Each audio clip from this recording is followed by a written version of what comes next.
పైకి అమంగళంగా ఉన్నట్టు కనపడతాడు ఈశ్వరుడు.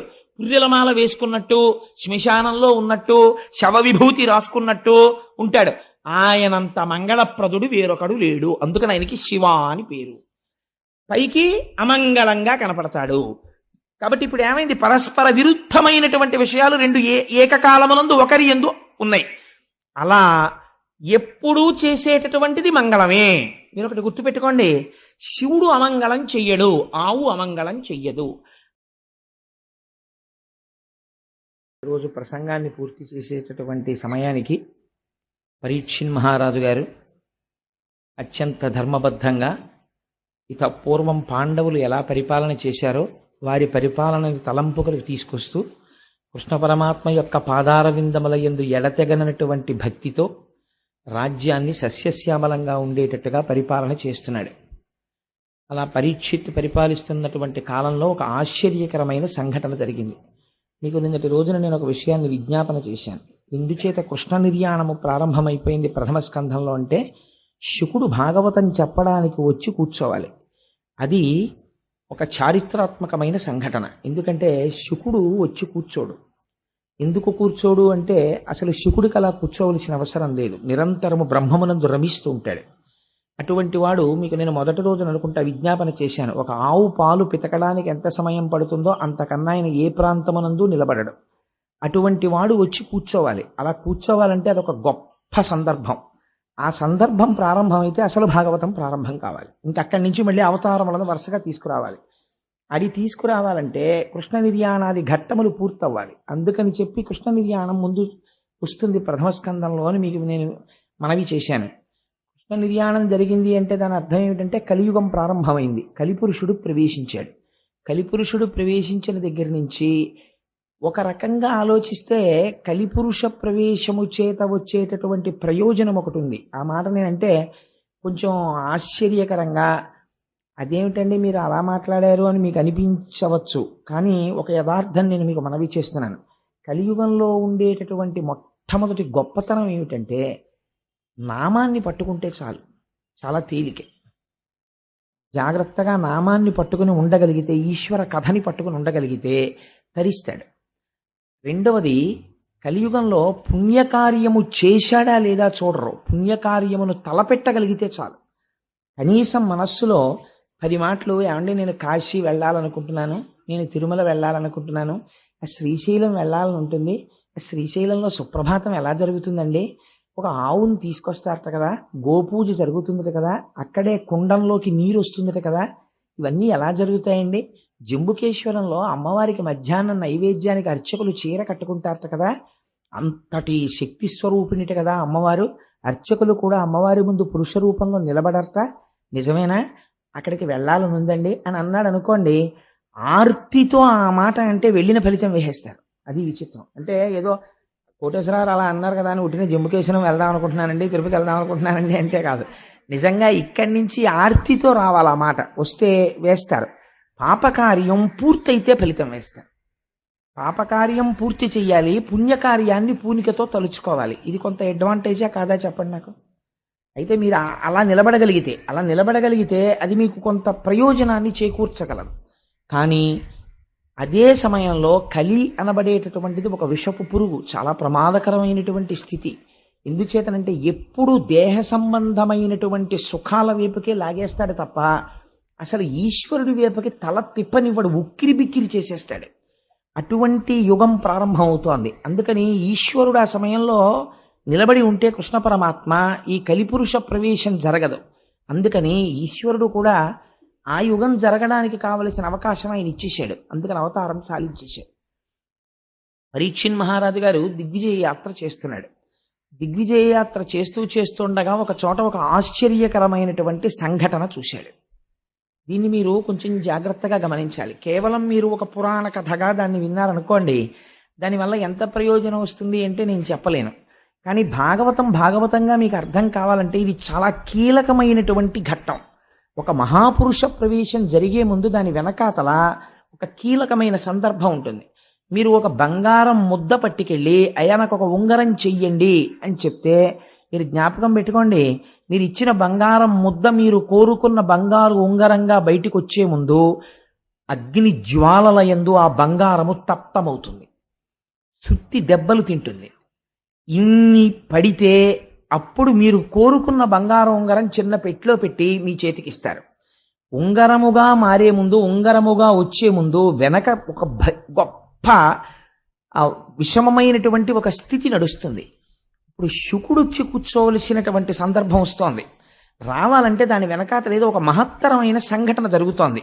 మీరు ఆ కోణంలో దాన్ని పరిశీలన చెయ్యలేదు అనుకోండి, భాగవతాన్ని వ్యాసుడు అలా ప్రారంభం చేసినటువంటి రహస్యం మీకు అందదు. అది అందిందనుకోండి, అందుకే భాగవతం విన్నంత మాత్రం చేత జీవితం మారిపోతుందంతే. అభయం ఇచ్చేశారు. భాగవతం విన్నాడు, కొన్ని కోట్ల కోట్ల జన్మల తర్వాత వాడు వింటున్నాడు భాగవతం అని చెప్పేశారు. ఇప్పుడు మీరు ఆ కోణంలో మనస్సుని సంసిద్ధం చేసుకుని వినండి. పరీక్షిన్ మహారాజు చూస్తున్నాడు. పరీక్షిన్ మహారాజు చూడడం కాదు, మీరు చూడాలి. ఇప్పుడు అలా ఎలా చూస్తారన్నది చివరికి సమన్వయం చేస్తాను. పరీక్షిన్ మహారాజు దిగ్విజయ యాత్రలో తిరుగుతూ తిరుగుతూ ఒక ప్రదేశమునకు వచ్చారు. వచ్చేసరికి అక్కడ ఒక ఆవు నిలబడి ఉంది, ఒక ఎద్దు నిలబడి ఉంది. ఈ ఆవు పిల్లలు పక్కన లేక, పిల్లలు కనపడక, పిల్లల యొక్క క్షేమవార్త తెలియక ఏడుస్తున్నటువంటి తల్లి ఎలా ఉంటుందో అలా ఉన్నది. ఈ ఉపమానం నేను మీకు చెప్పాను అనుకోండి, వాచికంగా చెప్పినప్పుడు చాలా తేలిగ్గా ఉంటుంది. ఏముందండి అది పెద్ద అని మీరు దాన్ని చాలా తేలిగ్గా తీసేస్తారు. తండ్రికి ఈ ఉపమానం వెయ్యరు, తల్లికి వేస్తారు. ఎందుకనంటే నేను మీకు ఒక ఉదాహరణ చెప్తే మీరు తొందరగా దాన్ని పట్టుకోగలుగుతారు. నేను ఒకప్పుడు సామర్లకోటలో ఉద్యోగం చేస్తుండేవాడిని. అప్పుడు నేను సామర్లకోటలో ఒకరోజు సాయంకాలం బస్ స్టాండ్లో నిలబడి ఉన్నాను, కాకినాడ వచ్చే బస్సు ఎక్కడానికి. నిలబడి ఉండగా ఒక ఆశ్చర్యకరమైన సంఘటన జరిగింది. పల్లెటూరి వాళ్ళు, పాపం తెలియని వాళ్ళు, వాళ్ళందరూ కూడా ఏదో ఇటువైపు పక్కన ఆ పెద్దాపురం దాటిన తర్వాత జగ్గంపేట వెళ్ళవలసినటువంటి బస్సు ఒకటి ఎక్కాలి. ఈ చిన్న చిన్న పిల్లల్ని పట్టుకుని, ఇద్దరు మగపిల్లల్ని ఈ పల్లెటూరి ఆడవాళ్ళందరూ ఎక్కడంలో ఒక తల్లి కూడా ఒక బస్సు ఎక్కేసింది. ఎక్కేసిన తర్వాత ఆ బస్సు కండక్టర్ గారు అన్నారు, అయ్యో ఇది జగ్గంపేట వెళ్ళదమ్మా, ఈ బస్సు ఇటేదో వడ్లమూరు అటువైపుకు వెళ్ళిపోతుంది, పెద్దాపురం దాటిన తర్వాత ఇది జగ్గంపేట వెళ్ళదన్నాడు. మళ్ళీ అందరూ బిలబిల దిగిపోయారు. బస్సు వెళ్ళిపోయింది. బస్సు వెళ్ళిపోయిన ఒక్క 5 నిమిషాలకి ఈ తల్లితో పక్కనున్నావిడంది, మీ రెండో పిల్లాడేడే అంది. అనగానే అంతేనండి, అప్పటి వరకు చాలా ప్రశాంతంగా ఉంది పరిస్థితి. నీ రెండో పిల్లాడేడి అంది. అంతే, మారిపోయింది పరిస్థితి. ఆవిడ ఒక్కసారి చూపులు మారిపోయి ఉద్విగ్నం అయిపోయి అటు ఇటు చూసింది. కొడుకు కనపడలేదు. ఒక 2 నిమిషాలు మాత్రం అడిగింది, కొడుకేడి, మా అబ్బాయిడి అంది. కనపడలేదు. అంతే, బస్సు వెళ్ళిపోయి 10 నిమిషాలు అయిపోయింది. ఈవిడ పరిగెడితే దొరుకుతాడండి? మీరు చెప్తే నమ్ముతారా? ఆవిడికి ఒంటి మీద బట్ట ఉందో లేదో కూడా ఆవిడ చూసుకోలేదు. గుండెలు బాధేసుకుంటూ ఆ పిల్లాడి కోసం ఏడుస్తూ బస్ స్టాండ్లోంచి బయటికి పరిగెత్తి పారిపోతుంది. పారిపోతుంటే చుట్టుపక్కల ఉన్న వాళ్ళందరూ పట్టుకుంటే ఆగదే. నువ్వు ఎక్కడికి పరిగెడతావే, బస్సు వెళ్ళిపోయి 10 నిమిషాలు అయిపోయిందంటే పాపం ఎవరో ఒక మహోపకారులు ఉంటారు, వాళ్ళు చూసి అయ్యో బెంగ పెట్టుకోకండి అమ్మా, మేము తీసుకొస్తాం పిల్లాన్ని, ఆ పిల్లాన్ని గుర్తుపట్టగలిగిన వాళ్ళని మా బండి మీద ఎక్కమనండి అని చెప్పి 5 నిమిషాల్లో రివ్వున వెళ్ళిపోయి ఆ బస్సు ఆగిన చోటుకి వెళ్ళిపోయి ఆ పిల్లాన్ని మళ్ళీ వెతికి పట్టుకుని ఎక్కించుకుని మళ్ళీ తీసుకొచ్చేసారు. తీసుకొచ్చే కానీ తల్లి సహజస్థితికి వచ్చేసింది. వచ్చేస్తే ఏమే తీసుకొస్తారు కదా, అదేంటి ఆ గుండెలు బాధేసుకోవడం ఏమిటి, ఆ నేల మీద పడిపోవడం ఏమిటి, ఆ ఈ తలంతా దెబ్బలు, ఇదంతా నెత్తురు, ఆ కొట్టేసుకుంది, ఆ గుండెలంతా నిప్పి. అప్పుడు తెలుస్తోంది ఆవిడికి బాధ. ఆ కొడుకు కనపడే వరకు అసలు ఆవిడికి అలా దెబ్బలు తగిలాయని, నెత్తురు కారిపోతోందని, భూమికేసి కొట్టేసుకుంటున్నానని తెలియదు. తల్లి ప్రేమ అంటే అలా ఉంటుందండి. అమ్మ అన్న మాట అంత గొప్పది. అందుకే ఇవాళ పేపర్లో చూశాను, నేను చదవడం ఇవాళ టైమే కుదరలేదు. వేటూరి సుందరరామూర్తి గారు ఏడిచ్చాడు మహానుభావుడు, తెలుగు భాషలో అమ్మని దూరం చెయ్యకండి అన్నాడు. అమ్మ అన్న మాటకి అంత గౌరవం ఉంది, అమ్మ అన్న మాట వెనక అంత ప్రేమ ఉంది. మాతృత్వంలో ఉన్నటువంటి ప్రేమ అంతటినీ తీసుకొచ్చి మీరు ఒక ముద్దగా పెడితే, ఆ ముద్దని మీరు చూడాలి అనుకుంటే ఆ ముద్దయే భూమి. భూమి అమ్మ. అందుకే భూమి గురించి ఎక్కడైనా చెప్పవలసి వస్తే పొంగిపోతారు ఋషులు. వాల్మీకి మహర్షి అయితే చితిక్షమా పుష్కర సన్నిభాక్షి అంటారు. అమ్మకుండే గొప్ప లక్షణం ఏమిటో తెలుసా అండి? ఓర్పు. ఎక్కడి నుంచి వస్తుందో తెలియదు. ఆ పిల్ల చివల్ రస్ అంటారు పెళ్లి చూపులకు ముందు. అమ్మో బలానా వాళ్ళ అమ్మాయిని చేసుకుంటారండి, అమ్మో ఆ అమ్మాయి ముక్కోపండి బాబు అన్నింటికీ కోపడుతుంది అంటారు. ఎక్కడికి పోతుందో తెలియదు ఆ కోపం అంతాను. ఒక్క ఇద్దరు పిల్లలు పుట్టేటప్పటికి ఎంత అల్లరి చేయనివ్వండి, ఎంత ఓర్పు. ఓ 4 ఏళ్ళు పోయిన తర్వాత ఆ పిల్ల ఇంటికి వెడితే ఇటు ఆ అమ్మాయికే ఇంత ఓర్పు వచ్చేసింది, అంత ముక్కోపం ఉండేదనిపిస్తుంది. అమ్మకి ఓర్చగలిగినటువంటి గుణం ఉంటుంది. ఇవాళ భూమి దాన్ని కోల్పోయినది కలియుగ ప్రారంభంలో. అందుకని బిడ్డ కనపడని ఆవు ఏడ్చినట్టు ఏడుస్తోంది ఆవిడ. ఇది కలియుగానికి ప్రారంభం. అమ్మ ఏడుపుతో కలియుగం ప్రారంభమైంది. దీన్ని మీరు గుర్తుపట్టాలి. గుర్తుపడితే భాగవతం ఏమిటో మీకు అందుతుంది. ఏడుస్తుంటే పక్కన వచ్చి ఒక ఎద్దు నిలబడి ఉన్నది. ఇప్పుడు ఆ ఎద్దు ఒక కాలుతోనే ఉంది, 4 కాళ్ళు లేవు ఎద్దుకి, ఒక్కటే కాలు. అసలు మీరు ఒక విషయం ఆలోచించండి, ఒక కాలు మీద ఎద్దు నిలబడగలదా? ముందు 2 కాళ్ళు ఉండి వెనక 2 కాళ్ళు లేకపోతేనే ఆ ఎద్దుకి నడక లేదు. అటువంటిది 3 కాళ్ళు లేకుండా మీరు ఎద్దుకి ఎటువైపు కాలు ఒక్కటి ఉంచినా సరే అసలు ఆ ఎద్దు నిలబడి ఉండడాన్ని మీరు చూడగలరా? మీరు చూడలేరు. ఒక కాలుతో ఉన్న ఎద్దు భూమి మీదే డేకుతూ ఉంటుందంతే, నిలబడినట్టు కనపడుతుందంతే. ఇలా నిలబడినట్టు ఉన్నటువంటి ఎద్దు తన 3 కాళ్ళు పోయాయని ఏడవట్లేదు, ఆవు ఏడవడానికి ఆశ్చర్యపోయింది. ఇది మీరు గుర్తుపట్టవలసిన రహస్యం. ఆవు ఎందుకు ఏడుస్తోందని గోమాత వంక తిరిగి అంది. ఎందుకు ఏడుస్తున్నావు మంగళప్రదురాలా అని అడిగింది. మంగళప్రదురాలా అంటే శుభం ఇవ్వడం మాత్రమే తెలుసున్నదానా? యథార్థం అండి. మీరు ఇల్లు కట్టుకోవాలంటే భూమిని గుణపంతో ఆవిడ గుండెల మీద కన్నం పెడతాం. శంకుస్థాపన చేస్తే ఆవిడ ఇల్లు కట్టుకోమంటుంది. మనం అన్నం తినడానికి నాగలి పట్టి అమ్మ గుండెల మీద ఘాట్లు పెడతాం. అమ్మ పంటలు పండి మనకి కడుపు నిండేటట్టుగా అన్నం పెడుతోంది. మీరు ఎంత బాధ పెట్టినా కన్నులంబట నీరు పెట్టుకోవడం ఆవిడికి తెలియదు, మీరు బ్రతకడానికి ఇవ్వడం ఆవిడికి తెలుసు. మీరు ఒక్కటి యథార్థంగా ఆలోచించండి. నేను ఇలా అన్నానని మీరు మరోలా అనుకోవద్దు. సూర్యుడికి నమస్కారం చేసేవాడు ఉంటాడు, శివాలయానికి వెళ్ళేవాడు ఉంటాడు, విష్ణు ఆలయానికి వెళ్ళేవాడు ఉంటాడు, వెంకటేశ్వర స్వామి ఆలయానికి వెళ్ళేవాడు ఉంటాడు, కాశీ వెళ్ళొచ్చి గంగ పూజ చేసేవాడు ఉంటాడు.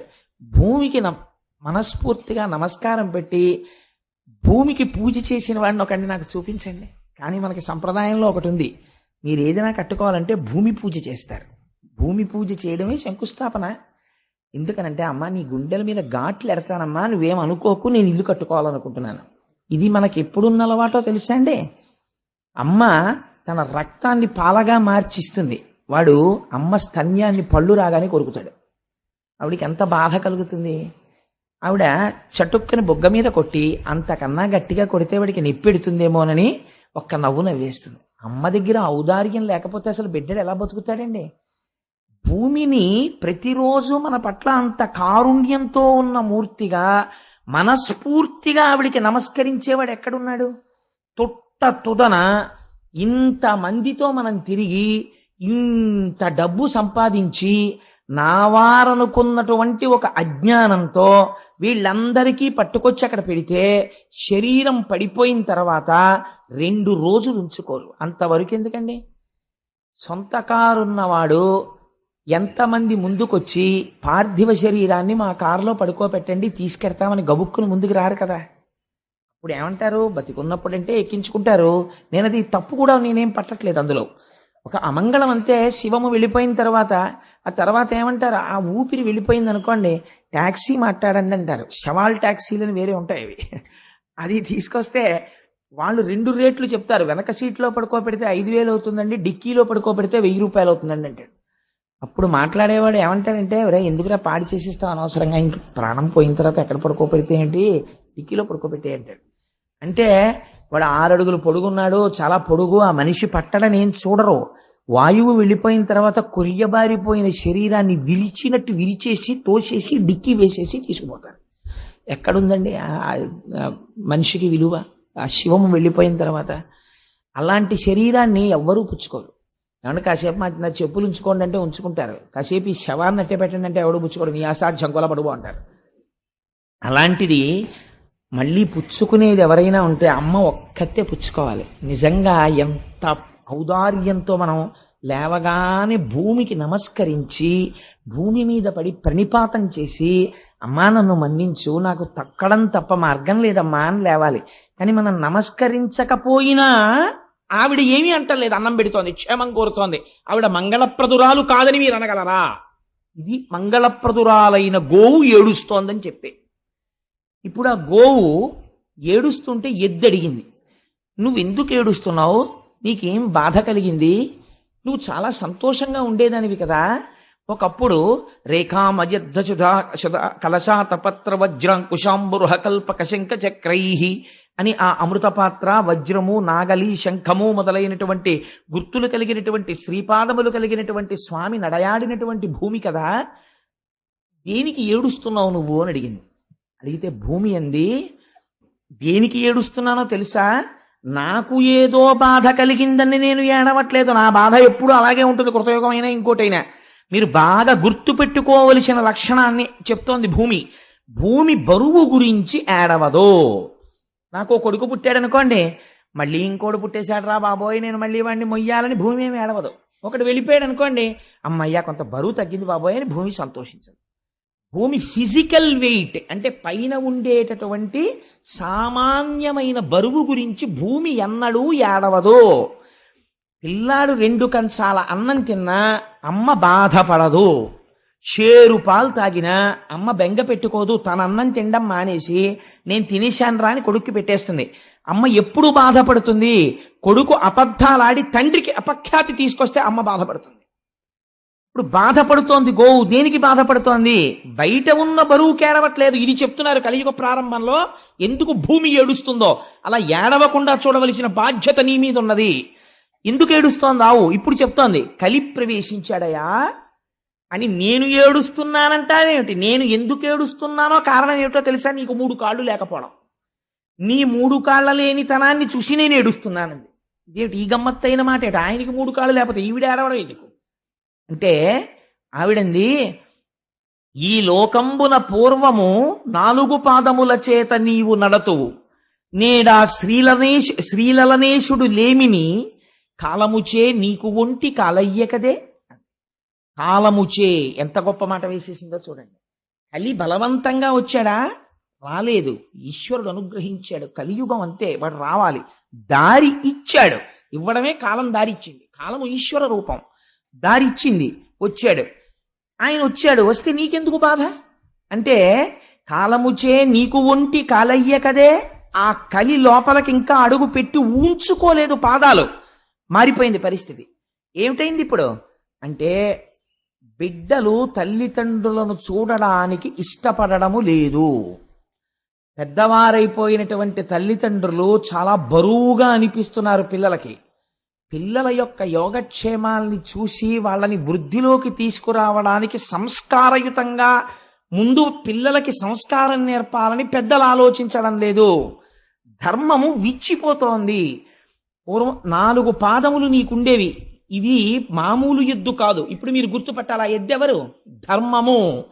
ధర్మమునకు భూమికి ఎంత దగ్గర సంబంధమో చూడండి. నీకు 4 పాదాలు ఉండేవి. ఏమిటా 4 పాదాలు?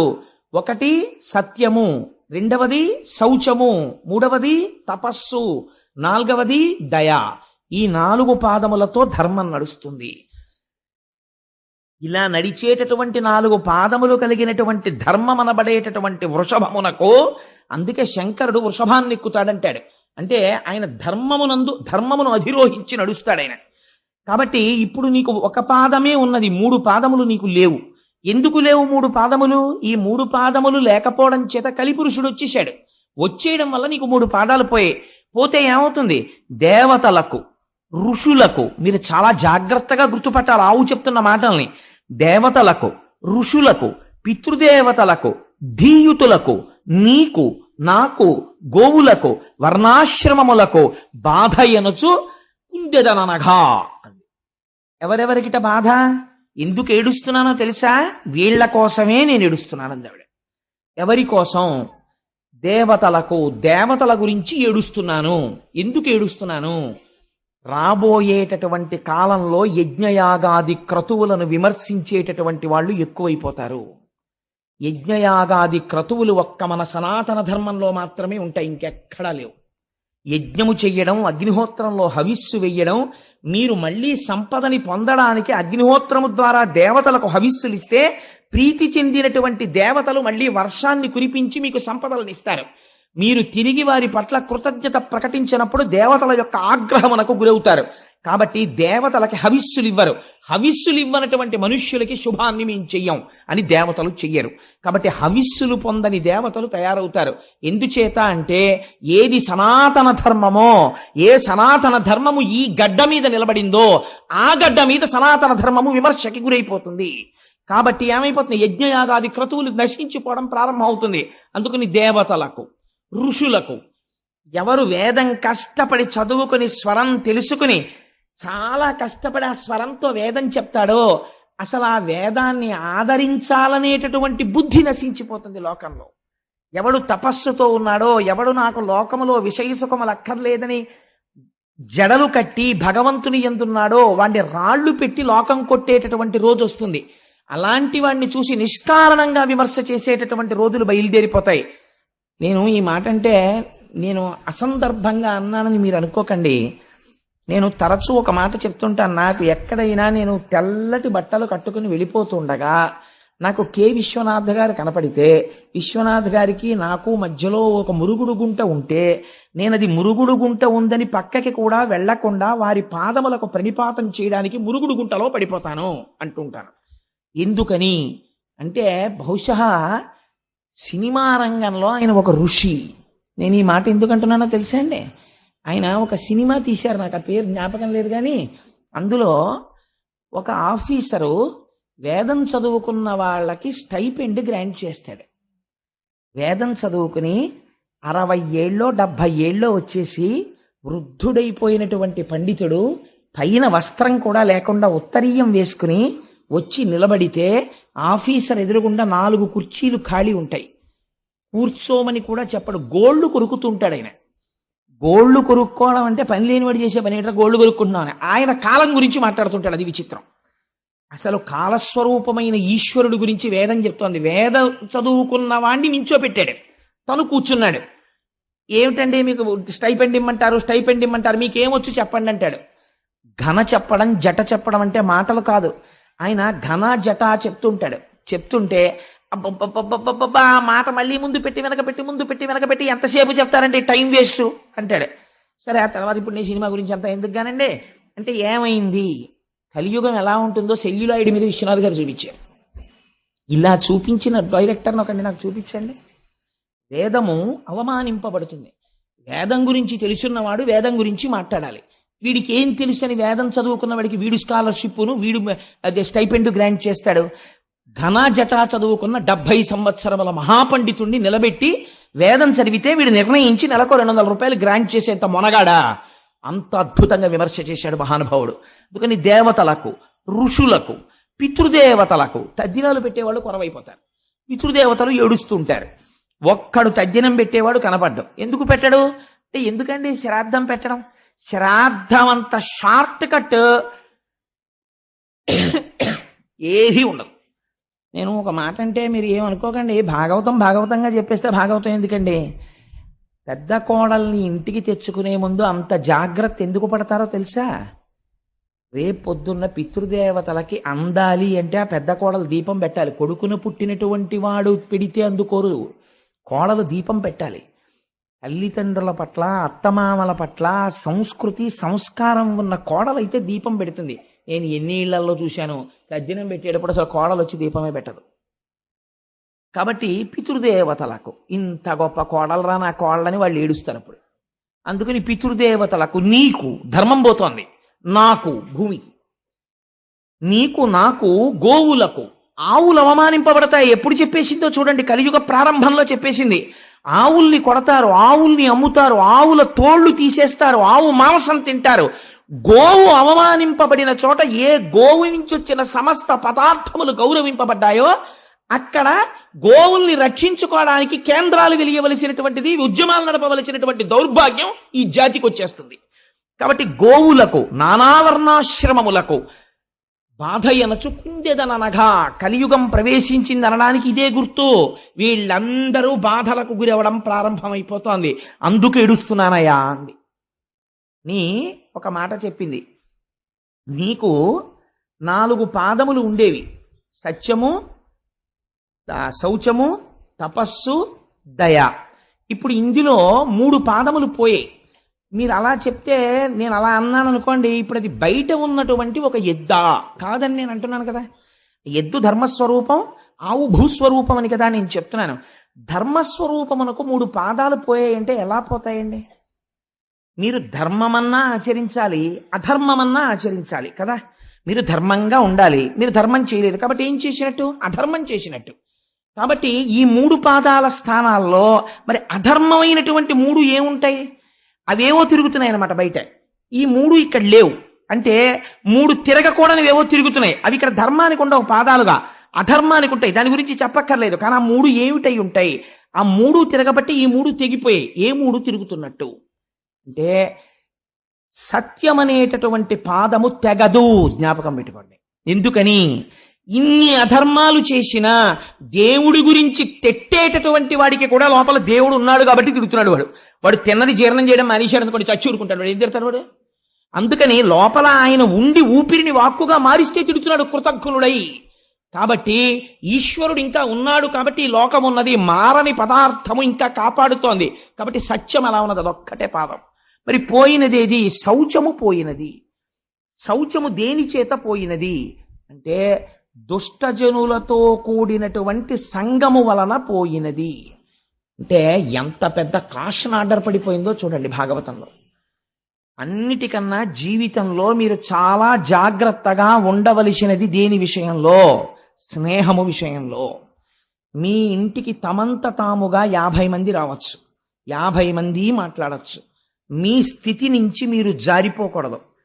జారిపోకుండా దుష్టుడైన వాడు మీ ప్రమేయం లేకుండా ఒకనాడు మీకు తారసపడతాడు, మీతో వచ్చి మాట్లాడతాడు. వాడి మాటలు మీరు ఎలా వినాలంటే తామరాకు మీద నీటి బొట్టు పట్టినట్టు పట్టాలి. అది వెంటనే జారిపోవాలి తప్ప, ఒక చిరునవ్వుతో విని వదిలిపెట్టాలి తప్ప, దానికి మీరు మనసులో స్థానం ఇచ్చారనుకోండి అంతే, శౌచము పోతుంది. శౌచం అంటే ఏమిటో తెలుసా అండి? ఆచారము, నడువడి, వ్యవహారము ఇవన్నీ నశించిపోతాయి. వాడు మాట చెప్తాడు, ఎందుకంటే అవన్నీ ఏం అక్కర్లేదంటాడు. అవన్నీ అక్కర్లేదండి, ఎవరు చెప్పారు మీకు? అవన్నీ ఏం అక్కర్లేదంటాడు. తండ్రికి శ్రాద్ధం పెట్టాలని ఎవరు చెప్పారు? పెట్టక్కర్లేదంటాడు. అందుకని శౌచము పోయినది. దేని వలన పోయినది? మీరు ఒకటి జ్ఞాపకం పెట్టుకోండి, ఆచారం అవసరమా అవసరము లేదా? ఆచారం అవసరమే అని నేను అంటాను. ఎందుకంటానో చెప్పనండి. ఆచారము ముందు లేకపోతే మీరు మొహం కడుక్కోకుండా అన్నం ఎందుకు తినరు? మొహం కడుక్కోకుండా అన్నం ఎందుకు తినకూడదండి? మొహం కడుక్కోకుండా లోపలికి ఎడుతోంది కదా, పాచి ఎక్కడి నుంచి వచ్చింది? మీలోంచి వచ్చిన పాచే కదా మీ నాలిక మీద ఉన్నది, పళ్ళ మీద ఉన్నది. నేనే పుచ్చేసుకుంటాను, మళ్ళీ నేను తింటాను అన్నం. ఎందుకు తింటలేదు? లేకపోతే మీరు స్నానం చేయకుండా అన్నం ఎందుకు తింటలేదు? లేకపోతే నేను చొక్కా కింద ప్యాంటు పైన వేసుకుంటాను, ఎందుకు వేసుకోరు? అంటే ఒక ఆచారం ఉన్నది ప్రపంచంలో. ముందు ఒక మంచి జరగడానికి దానికి కావలసినటువంటి ఉపకరణములు ఆచారము చేత సిద్ధిస్తాయి. మీరు తిన్నటువంటి పదార్థమునందు శౌచం ఉండొచ్చు. భార్య ఎంతో కష్టపడి మంచి పదార్థం వండింది, మీరు రోజు మొహం కడుక్కోకుండా అన్నం తింటే ఏమవుతుంది? బ్యాక్టీరియా అంతా మళ్ళీ కడుపులోకి వెళ్ళి లేనిపోని జబ్బు వస్తుంది. మొహం కడుక్కోవడం అనేది ఆచారం అయితే, మొహం కడుక్కున్న తర్వాత అన్నం తినడం అనేటటువంటిది తదనంతరం ఈశ్వరుని యొక్క అనుగ్రహం పొందడానికి మీరు చేసేటటువంటి కర్మ యొక్క సాఫల్యతని పొందడానికి కావలసిన రీతిలో సంసిద్ధం అవడం. ఆ స్థాయిలో ఆచారం అవసరమా కాదా? అవసరమే. ఏ స్థాయిలో అవసరం లేదు? రమణ మహర్షికి అవసరం లేదు. రమణ మహర్షి గోచి పెట్టుకుని 30 రోజులు స్నానం చేయకుండా తిరుగుతారు. మీరు ఆయన్ని సామాన్యుణ్ణి పోలుస్తారా? జ్ఞాని ఎక్స్ట్రీమ్. జ్ఞానితో సామాన్యుణ్ణి పోల్చడం కుదరదు. ఆయన బ్రహ్మమునందు రమిస్తున్నాడు, నువ్వు రమించి మానే. అప్పుడు నీకు అసలు ఒంటి మీద బట్టలేదన్న విషయం స్పృహలో లేదు. అప్పుడు ఈ ఆచారం గురించి మాట్లాడలేవు. ఇప్పుడు నువ్వు ఆచారం గురించి ఎలా మాట్లాడతావు? కుదరదు. అది కుదిరేటటువంటి విషయం కాదు. నీకు ఈ స్థాయిలో ఆచారం అవసరమే. రమణులు నిర్ధారించారు. రమణులు సంధ్యావందనం చేయలేదని రమణుల ఆశ్రమంలో ఉన్నటువంటి రమణుల యొక్క మేనల్లుడు ఒక ఆయన సంధ్యావందనం చేయడం మానేశాడు. మా మామగారే చేరి నేను ఎందుకు చేయాలన్నాడు. అంటే ఆశ్రమంలో ఉన్న వాళ్ళు రమణ మహర్షికి చెప్పారు, నా స్థాయి వాడికి ఇంకా పొందలేదు. పొందిన నాడు తనంత తాను సంధ్యావందనం చెయ్యవలసిన అవసరం లేకుండా జ్ఞానిగా నిలబడ్డం వాడికి తెలుస్తుంది. అప్పటి వరకు వాడు సంధ్యావందనం చెయ్యాలి. ఎవరో 100వ మెట్టు మీద నించున్నాడు, ఆయన ఎలా ఎక్కాడో తెలుసుకోకుండా మీరు 1వ మెట్టు నుంచి ఎక్కను 100వ మెట్టు మీదకి ఎగురుతానంటే నడుము విరిగిపోతుంది. కాబట్టి అలా ఎక్కకూడదు. మీరు 1వ మెట్టు, 2వ మెట్టు, 3వ మెట్టు ఎక్కాలి. అందుకని శౌచము పోయినది. దేని వలన పోయినది? దుష్ట సంగము వలన శౌచము పోయినది. మొదటి పాదము తెగిపోయింది అక్కడతో. మరి 2వ పాదము పోయినది. శౌచం అంటే ఒకటి గుర్తుపెట్టుకోండి, శౌచం అంటే నిరంతర బాహ్యాడంబరము కాదు. ఎప్పుడు ఇక్కడ ఆడంబరం శౌచంలోకి రాదు. బాహ్యాంతర శుచి అని 2 మాటలు వాడతాం మనం. నీళ్లు తీసి చల్లుకుని అపవిత్ర పవిత్రో వా సర్వావస్థ అంగతోపివా యస్మరేత్ పుండరీకాక్షం సబాహ్యాభ్యంతర శుచి అంటాం. బాహ్య స్నానము శరీరమునకు శౌచమిస్తుంది. అంతమునందు అంత లోపల శౌచము మీకు కేవలము బయట స్నానం చేసి మడిబట్ట కట్టుకుంటే రాదు. ఆ అంతఃశౌచం ఎలా వస్తుంది? మీరు తెల్లవారుజామునే లేచి సంధ్యావందనం చేస్తూ నిన్న రాత్రి మీరు అనుభవించినటువంటి భోగం గురించి ఆలోచించేస్తే మీకు అంతఃశౌచం ఎక్కడుంది? సంధ్యావందనం చేసేటప్పుడు మీరు వెంటనే దాన్ని విడిచిపెట్టి ఆచమనం చేయగానే పవిత్రులై మనస్సుని ఈశ్వరుడి దగ్గర పెట్టి సంసిద్ధులు కావాలి. అప్పుడు అది అంతఃశౌచం. బాహ్య శౌచాన్ని బయటవాడు కనిపెడతాడు, అంతఃశౌచాన్ని ఎవడు కనిపెడతాడు? మీకు మీరే సాక్ష్యంతే. అంతఃశౌచము బాహ్య శౌచము 2 ప్రధానమే. అంతఃశౌచం ఏర్పడడానికి బాహ్య శౌచం మరీ అవసరమైపోతుంది ఒక స్థాయిలో. ఆ తర్వాత మెట్లెక్కి ఒక స్థితికి చేరిపోయిన తర్వాత అది ఎంతవరకు అవసరం అన్నదాన్ని నిర్ధారించడం చాలా కష్టం అవుతుంది. అందుచేత ఇప్పుడు శౌచము దేని వలన పోయినది? దుష్ట సంగము వలన పోయినది. 2వ పాదమైనటువంటి ఒకటి సత్యము, ఒకటి శౌచము, 3వది దయ. దయ పోయినది. దయ దేని వలన పోయినది? దయ పోవడానికి ప్రధానమైనటువంటి కారణం ఏది అంటే అహంకారము వలన దయ నశించిపోతుంది. ఎప్పుడు అహంకారం వస్తుంది చెప్పండి? ఒక ఫాల్స్ ఈగో ఒకటి డెవలప్ చేసుకుంటాడు. నా అంత వాణ్ణి, అందుకే నిన్ను పొగిడేవాణ్ణి ఎక్కువగా నీ దరికి చేర్చకు అని చెప్తారు. పర్సనాలిటీ అసెసినేషన్ అని మీకు తెలియకుండా మీరు నిర్మించుకున్నటువంటి మీ శీలము నశించిపోతుంది. దేనివల్ల? మీ పక్కన కూర్చున్నవాడు నిరంతరం మిమ్మల్ని పొగడ్డం మొదలుపెట్టాడు అనుకోండి, నా అంతవాణ్ణి నేనన్న అహంకారం వచ్చేస్తుంది. ఈ అహంకారం ఏ స్థాయికి వెళ్ళిపోతుందంటే, ఏమిటంటే నా అంతటి వాణ్ణి నేను వస్తుంటే ఏమిటి అలా ప్రవర్తించడం, ఏమిటి అడ్డు లేకపోవడం, ఏమిటి అది అడ్డు రావడం ఏంటి, నాకు ఇది అడ్డు రావడం ఏంటి, ఈ భావన వచ్చేస్తుంది. వచ్చేస్తే ఏమవుతుందంటే భూత దయ నశించిపోతుంది, దయ పోతుంది. కాబట్టి దయ పోవడానికి ఏది కారణమైనది? అహంకారము కారణమైనది. కాబట్టి ఇప్పుడు దయ లేదు, దాని ప్లేస్లో మీకు ఏం కనపడుతుంటుంది? అహంకారం కనపడుతుంటుంది. కాబట్టి కలిపురుషుడున్నాడు, మీకు ఏం కనపడుతుంటుంది? అహంకారం కనపడుతుంటుంది. మీకు నేను ఒక ఉదాహరణ చెప్తాను. మొన్నటి రోజున నేను రైతు బజార్లో కూరలు కొనుక్కుని ఇంటికి వెళ్ళిపోతున్నాను. అటువైపు సందులోంచి ఓ పిల్లవాడు ఓ 80 కిలోమీటర్ల వేగంతో హీరో హోండా మీద రైంగిమని టర్నింగ్ తిరిగాడు. తిరిగి వాడు నా స్కూటర్ చూసి, నేను ఆ సందులోకి తిరుగుతున్నాను, స్కూటర్ చూసి నేను ముసలాడిని అయిపోతున్నాను, నా బండి అంతకన్నా ముసలిది, 17 ఏళ్ళు అయిందేమో అది కొని, నేను పాపం ఇంత అలా సేవిస్తోంది ఎప్పటి నుంచో, దాన్ని ఎందుకు మార్చాలని నేను మార్చలేదు. అది అతను బ్రేక్ కొడితే ఇటువైపు ఉన్నవాడు అటువైపుకి తిరిగాడు. అంటే అలా తిరిగింది బండి. తిరిగితే నేనన్నా, ఏమయ్యా అంత స్పీడ్ వస్తున్నావే, ఒకవేళ నువ్వు నన్ను గుద్దీసావు అనుకో, నా కాలో చెయ్యో విరిగిపోతే ఓ నెల్లాళ్ళు మెడికల్ లీవ్ పెడతాను, పర్వాలేదు. కాలో చెయ్యో విరిగిపోయిందని తెలియగానే ఉదారులై మా ఆఫీసర్లు గ్రాంట్ చేస్తారు, సత్యమే కాబట్టి. కానీ నీకు విరిగిపోయిందనుకో, ఇప్పుడు నడుస్తున్న టైము ఫిబ్రవరి కదా, మార్చి ఏప్రిల్లలో పరీక్షలు ఉంటాయి. నువ్వు ఎంత విలువైన విద్యా సంవత్సరాన్ని జీవితాన్ని పోగొట్టుకుంటావో. After all 80 kilometres speed thrill కోసం నీకు ఎందుకయ్యా ఇంత స్పీడు అన్నాను. అతను అన్నాడు, పోవాయ చెప్పొచ్చా ఎలవాయ నువ్వు అన్నాడు. అంటే నేను చాలా సంతోషించాను. మీరు దాని గురించి పెద్ద సీరియస్గా ఆలోచించక్కర్లేదు. అంటే నేను ఎందుకు చెప్తానంటే, అప్పుడు నేను అనుకున్నాను, ఓహో భాగవతం చెప్దాం అనుకుంటున్నాను కదా ఫిబ్రవరి 2వ తారీఖు నుంచి, ఈశ్వరుడు కలిదర్శనం చేయించాడు నాకు అనుకున్నాను. అంటే వాడికి ఒక పెద్ద అహంకారం అనమాట. నా అంత వాణ్ణి నేనేం తగిలిన బండికి 80 కిలోమీటర్స్ స్పీడ్లో బ్రేక్ వేసి బండి ఇలా తిరిగింది. ఎంత సంతోషం వాళ్ళకి ఇలా తిరిగిపోతుంటే. అలా అనుకుంటున్నాడు. అది చూడండి ఇప్పుడు ఏమైపోయింది. అది నిజంగా దయ కలిగిన వాడు అనుకోండి, అయ్యో మాస్టర్ మీరు అంత మాట అన్నారు, మీకు కూడా చూస్తుంటే 20 ఏళ్ల కుర్రాళ్ళ లేరు, పాపం మీకు కాలో చెయ్యో విరిగిపోతే మీకు ఇబ్బందే కదండి, అంత మాట అన్నారు నా వృద్ధిని కోరి, చాలా సంతోషం అండి అన్నాడు అనుకోండి, అతనికి దయ ఉందని నా పట్ల. అంటే ఇప్పుడు అతని విషయంలో తెగిపోయిన ఎద్దే ఉంది అతనిలో. అంటే ఇప్పుడు ధర్మము యొక్క ప్లేస్ ని ఎవరు రీప్లేస్ చేస్తున్నారు? అధర్మము రీప్లేస్ చేస్తారు. కలిపురుషుడు వచ్చాడు. మామూలుగా మీరు దయ పోయినది, శౌచము పోయినది అన్నారనుకోండి, మీకు కలిపురుష దర్శనం ఎక్కడవుతుంటుంది? ఇప్పుడు మీరు పెద్ద సినిమా మీకు కనపడుతుంది ప్రపంచంలో. ఇప్పుడు మీరు రోడ్డు మీద వెళ్ళిపోతున్నారనుకోండి, మోటార్ సైకిల్ మీద వెళ్ళిపోతూ సెల్ ఫోన్ మాట్లాడుతున్నవాడు లోకమునందు దయలేనివాడు, వాడు ఎవరినైనా గుద్దేస్తాడు. కొంతమంది మోటార్ సైకిల్ మీద వెళ్ళిపోతూ ఈశ్వరుడు 2 చేతులు ఇస్తే వదిలేస్తారు. వాడికి ప్రమాదం, మనకి ప్రమాదం. కాబట్టి ఇవన్నీ ఏమిటంటే కలిపురుష లక్షణాలే. కాబట్టి మీరు ఓహో ఇదంతా కలిపురుష లక్షణం ఇంత ప్రబలంగా ఉందన్నమాట అని మీరు వెంటనే కృష్ణపాదాలని స్మరించుకుంటూ ఉండాలి. కాబట్టి ఇప్పుడు ఏమైపోయినది? దయ అహంకారం వలన పోయినది. మూడవది ఇది తపస్సు. తపస్సు దేని వలన పోయినది?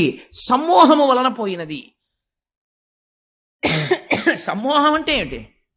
ఇది ఒక విచిత్రమైనటువంటి లక్షణం. ఎందుకంటే అసలు ఆ చేయవలసిన అవసరం ఏముందండి అని.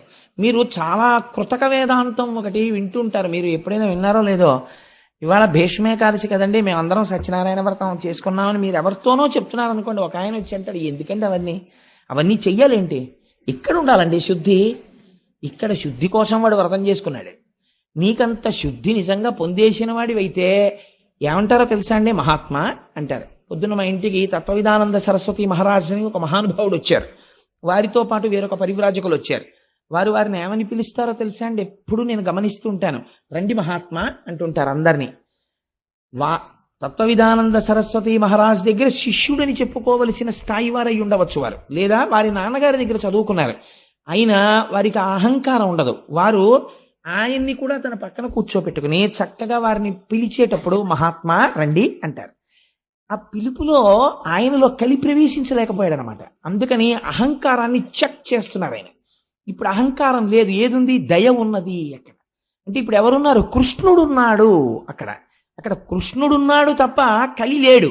కృష్ణుడే ఉన్నాడని ఏమి గుర్తు? మీరు ఏం చెప్పమన్నా కృష్ణుడి గురించే చెప్తుంటారు, ఈశ్వరుడు గురించే పలుకుతుంటారు. ఎందుకు పలుకుతుంటారు? లోపల ఆ పాదం లేదు, ఈ పాదం ఉంది. కాబట్టి ఎక్కడుందండి ఆ ఎద్దు? నిజంగా అక్కడెక్కడో పరీక్షిత్తు కనపడలేదు. ప్రతి చోట మీకు ఈ ఆవు ఎద్దు కనపడుతూనే ఉంటాయి. ఇలాంటి ఎద్దు కనపడ్డప్పుడల్లా ఈ ఆవు ఏడుస్తూనే ఉంటుంది. ఈ ఆవు ఏడిచినప్పుడల్లా పిడుగులు పడుతూనే ఉంటాయి, సునామీలు వస్తూనే ఉంటాయి. లోకమునందు అలా ఏడ్పించడాలు ఎక్కువైపోయాయి అనుకోండి, మహాత్ముల జోలికి వెళ్ళిపోయారనుకోండి, సునామీలు వచ్చేస్తాయి, పిడుగులు పడిపోతాయి, భూకంపాలు వచ్చేస్తాయి, సర్వనాశనం అయిపోతుంది. భూమి ఏడ్చింది. ఆ ఏడ్పు వల్ల వచ్చినటువంటి అదంటే దుష్టమైనటువంటి ఫలితం అది. కాబట్టి తపస్సు దేని వలన పోయింది? సమ్మోహము వలన పోయినది. కాబట్టి ఇప్పుడు ఈ 3 పోయాయి. ఈ 3 స్థానంలో ఏమి వచ్చినట్టు? ధర్మము యొక్క పాదములు పోయి అధర్మము యొక్క పాదములు వచ్చాయి. అధర్మము యొక్క పాదములు ధర్మమునకు అంటుకుని ఉంటాయా? ఉండవు. అది ధర్మము యొక్క ధర్మస్వరూపమైన వృషభము. అందుకని 3 పాదములు లేకుండా కనపడుతోందంటే కలియుగంలో. సో అదర్వైజ్ సేస్ ఇంకొక చోట ఉన్నాయి ఆ 3 పాదాలు. ఆ 3 పాదాలే ఇప్పుడు తిరుగుతున్నాయి. కాబట్టే నేను ఏడుస్తున్నాను. ఈ 3 పాదాలు తిరుగుతుంటే ఏడిచ్చే వాళ్ళు ఎవరో వాళ్ళ కోసం రై ఉండాలి, సాధు పురుషులై ఉండాలి. ఈ 4 పాదాలు నడవాలని కోరుకునే వాళ్ళు ఆ యనమండుగురు. ఆ యనమండుగురికి బాధ, నేను ఏడుస్తున్నాను. నేను ఏడవడానికి కారణం నీ 3 పాదాలు లేకపోవడం. ఎంత గొప్ప సింబాలిజం తీసుకొచ్చారండి వ్యాసుల వారు. ఇప్పుడు ఇది ఆవు ఎద్దు ఏడుస్తున్నాయి. ఏడుస్తుంటే ఒక విచిత్రమైనటువంటి సంఘటన జరిగింది. ఒక వ్యక్తి ఆ ఆవు ఎద్దు దగ్గరికి వచ్చాడు. ఎవరైనా అంటే దాని గురించి ఒక పెద్ద వర్ణన చేశారు పోతన గారు. కాలక్రోధుడు, దండహస్తుడు, నృపాకారుండు, కఠినాత్ముండు. అటువంటి వాడు సామాన్యమైన క్రోధం కాదది, అపారమైనటువంటి కోపం. అందుకని కాలక్రోధుడు. అంతటి కోపంలో ఉన్నవాడు. దండహస్తుడు, పైగా చేతిలో కర్ర పట్టుకున్నాడు. అసలే కోపం, దానికి తోడు చేతిలో కర్ర ఉంది. ఎంత ప్రమాదం చూడండి. దండహస్తుడు, నృపాకారుండు. పైగా ఉన్నది ఎలా ఉన్నాడు? రాజుగారిలా ఉన్నాడు. రాజు ఎటువంటి ఆభరణములు పెట్టుకుంటాడో, ఎటువంటి కిరీటం పెట్టుకుంటాడో అవి పెట్టుకున్నాడు. ఇప్పుడు పరిపాలకుడిలా ఉన్నాడు. కానీ వాడు ఎప్పటికీ పరిపాలకుడు కాలేడు. ఎందుకని? లోపల పరిపాలనాంశ లేదు, పరిపాలించడానికి తగిన సంస్కార బలము లేదు. కానీ పరిపాలకుడైనాడు. కాబట్టి ఏమయ్యాడు? నృపాకారుండు, నృపుండు కాడు. ఇది కలియుగ లక్షణం. ఎంత అందంగా వేసేశారో చూడండి. ఇంకా దాని వ్యాఖ్యానం మీరు మనసులో ఎంత దూరమైనా వెళ్ళచ్చు. నృపాకారుండు జంఘాలుండొక్కడు శూద్రుడాసురగతిన్ కారుణ్య నిర్ముక్తుడై నెలంకూలగ తన్నె బంతిచిలగా నిర్ఘాత పదాహతి. నృపాకారంలో వచ్చినటువంటి వాడు బిడ్డ కనపడక ఏడుస్తున్నటువంటి తల్లిలా శుష్కించిపోయి ఉన్నటువంటి ఈ ఆవుని అపారమైనటువంటి కోపంతో ఏమీ చెయ్యకుండా అలా నిలబడి ఉన్నటువంటి ఆవుని తన కాలెత్తి ఒక్క తన్ను తన్నాడు. నెలంకూలగే బంతిచిలగా ఆ ఆవు తిరగబడిపోయింది. అలా ఒక్క తన్ను తన్నాడు. ఒక కాలు మీద నిలబడినటువంటి ఎద్దుని ఇంకొక తన్ను తన్నాడు. ఆ ఎద్దు కింద పడిపోయింది. పడిపోతే వాడు ఊరుకోలేదు. వాడు తన చేతిలో ఉన్న దండముతో కొడుతున్నాడు వీటి రెండింటిని. ఎవరిని? భూమిని కొడుతున్నాడు. అంటే ఏ భూమిని వలన తాను బ్రతుకుతున్నాడన్న విషయాన్ని మరిచిపోయి ప్రవర్తిస్తున్నాడు. ధర్మమును దెబ్బతీస్తున్నాడు. అదే పనిగా కొడుతున్నాడు.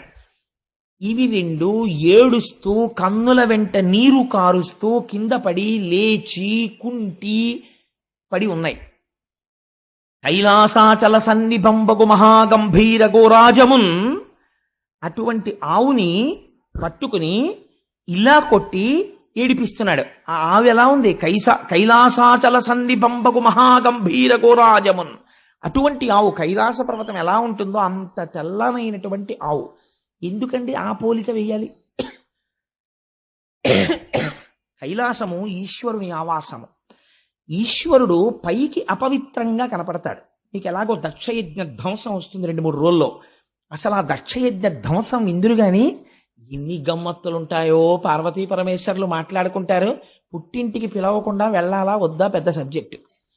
అంత పెద్ద సబ్జెక్టు వాళ్ళిద్దరి మధ్య నడిస్తే ధర్మ సంబంధమైనటువంటి చర్చ చేస్తారు ఇద్దరు. ఆఖరికి వెళ్ళింది పార్వతీదేవి. సరే, ఆ తదనంతర విషయాలు ఎలా ఉంటాయి, వీరభద్రుడు ఎలా వస్తాడు, అసలు పోతన గారి పద్యాలు ఎలా ఉంటాయి ఆ సమయంలో మీరు చూద్దురు గాని ఆ విషయాన్ని. అది వేరు మాట.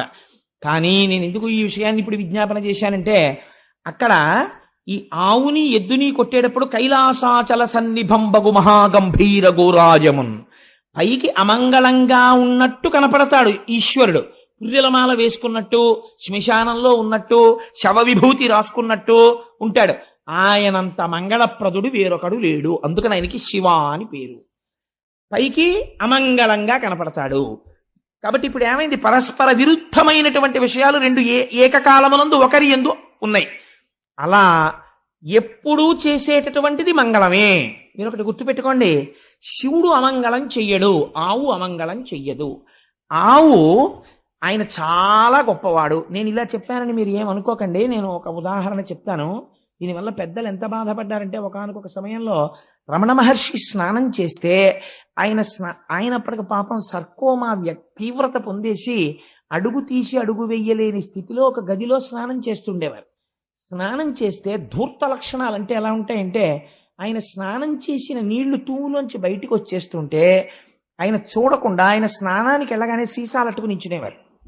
ఆయన స్నానం చేసి నీళ్లు బయటకు వస్తుంటే తూములోంచి ఆ సీసాలో నీళ్లు అట్టుకుని పట్టుకెళ్లి తీర్థాల కింద ముచ్చేసుకునేవారు. ఆయన ఒకసారి బయటకు వచ్చి చూసి తెల్లపోయారు, ఏమిటి వీరి పనులని.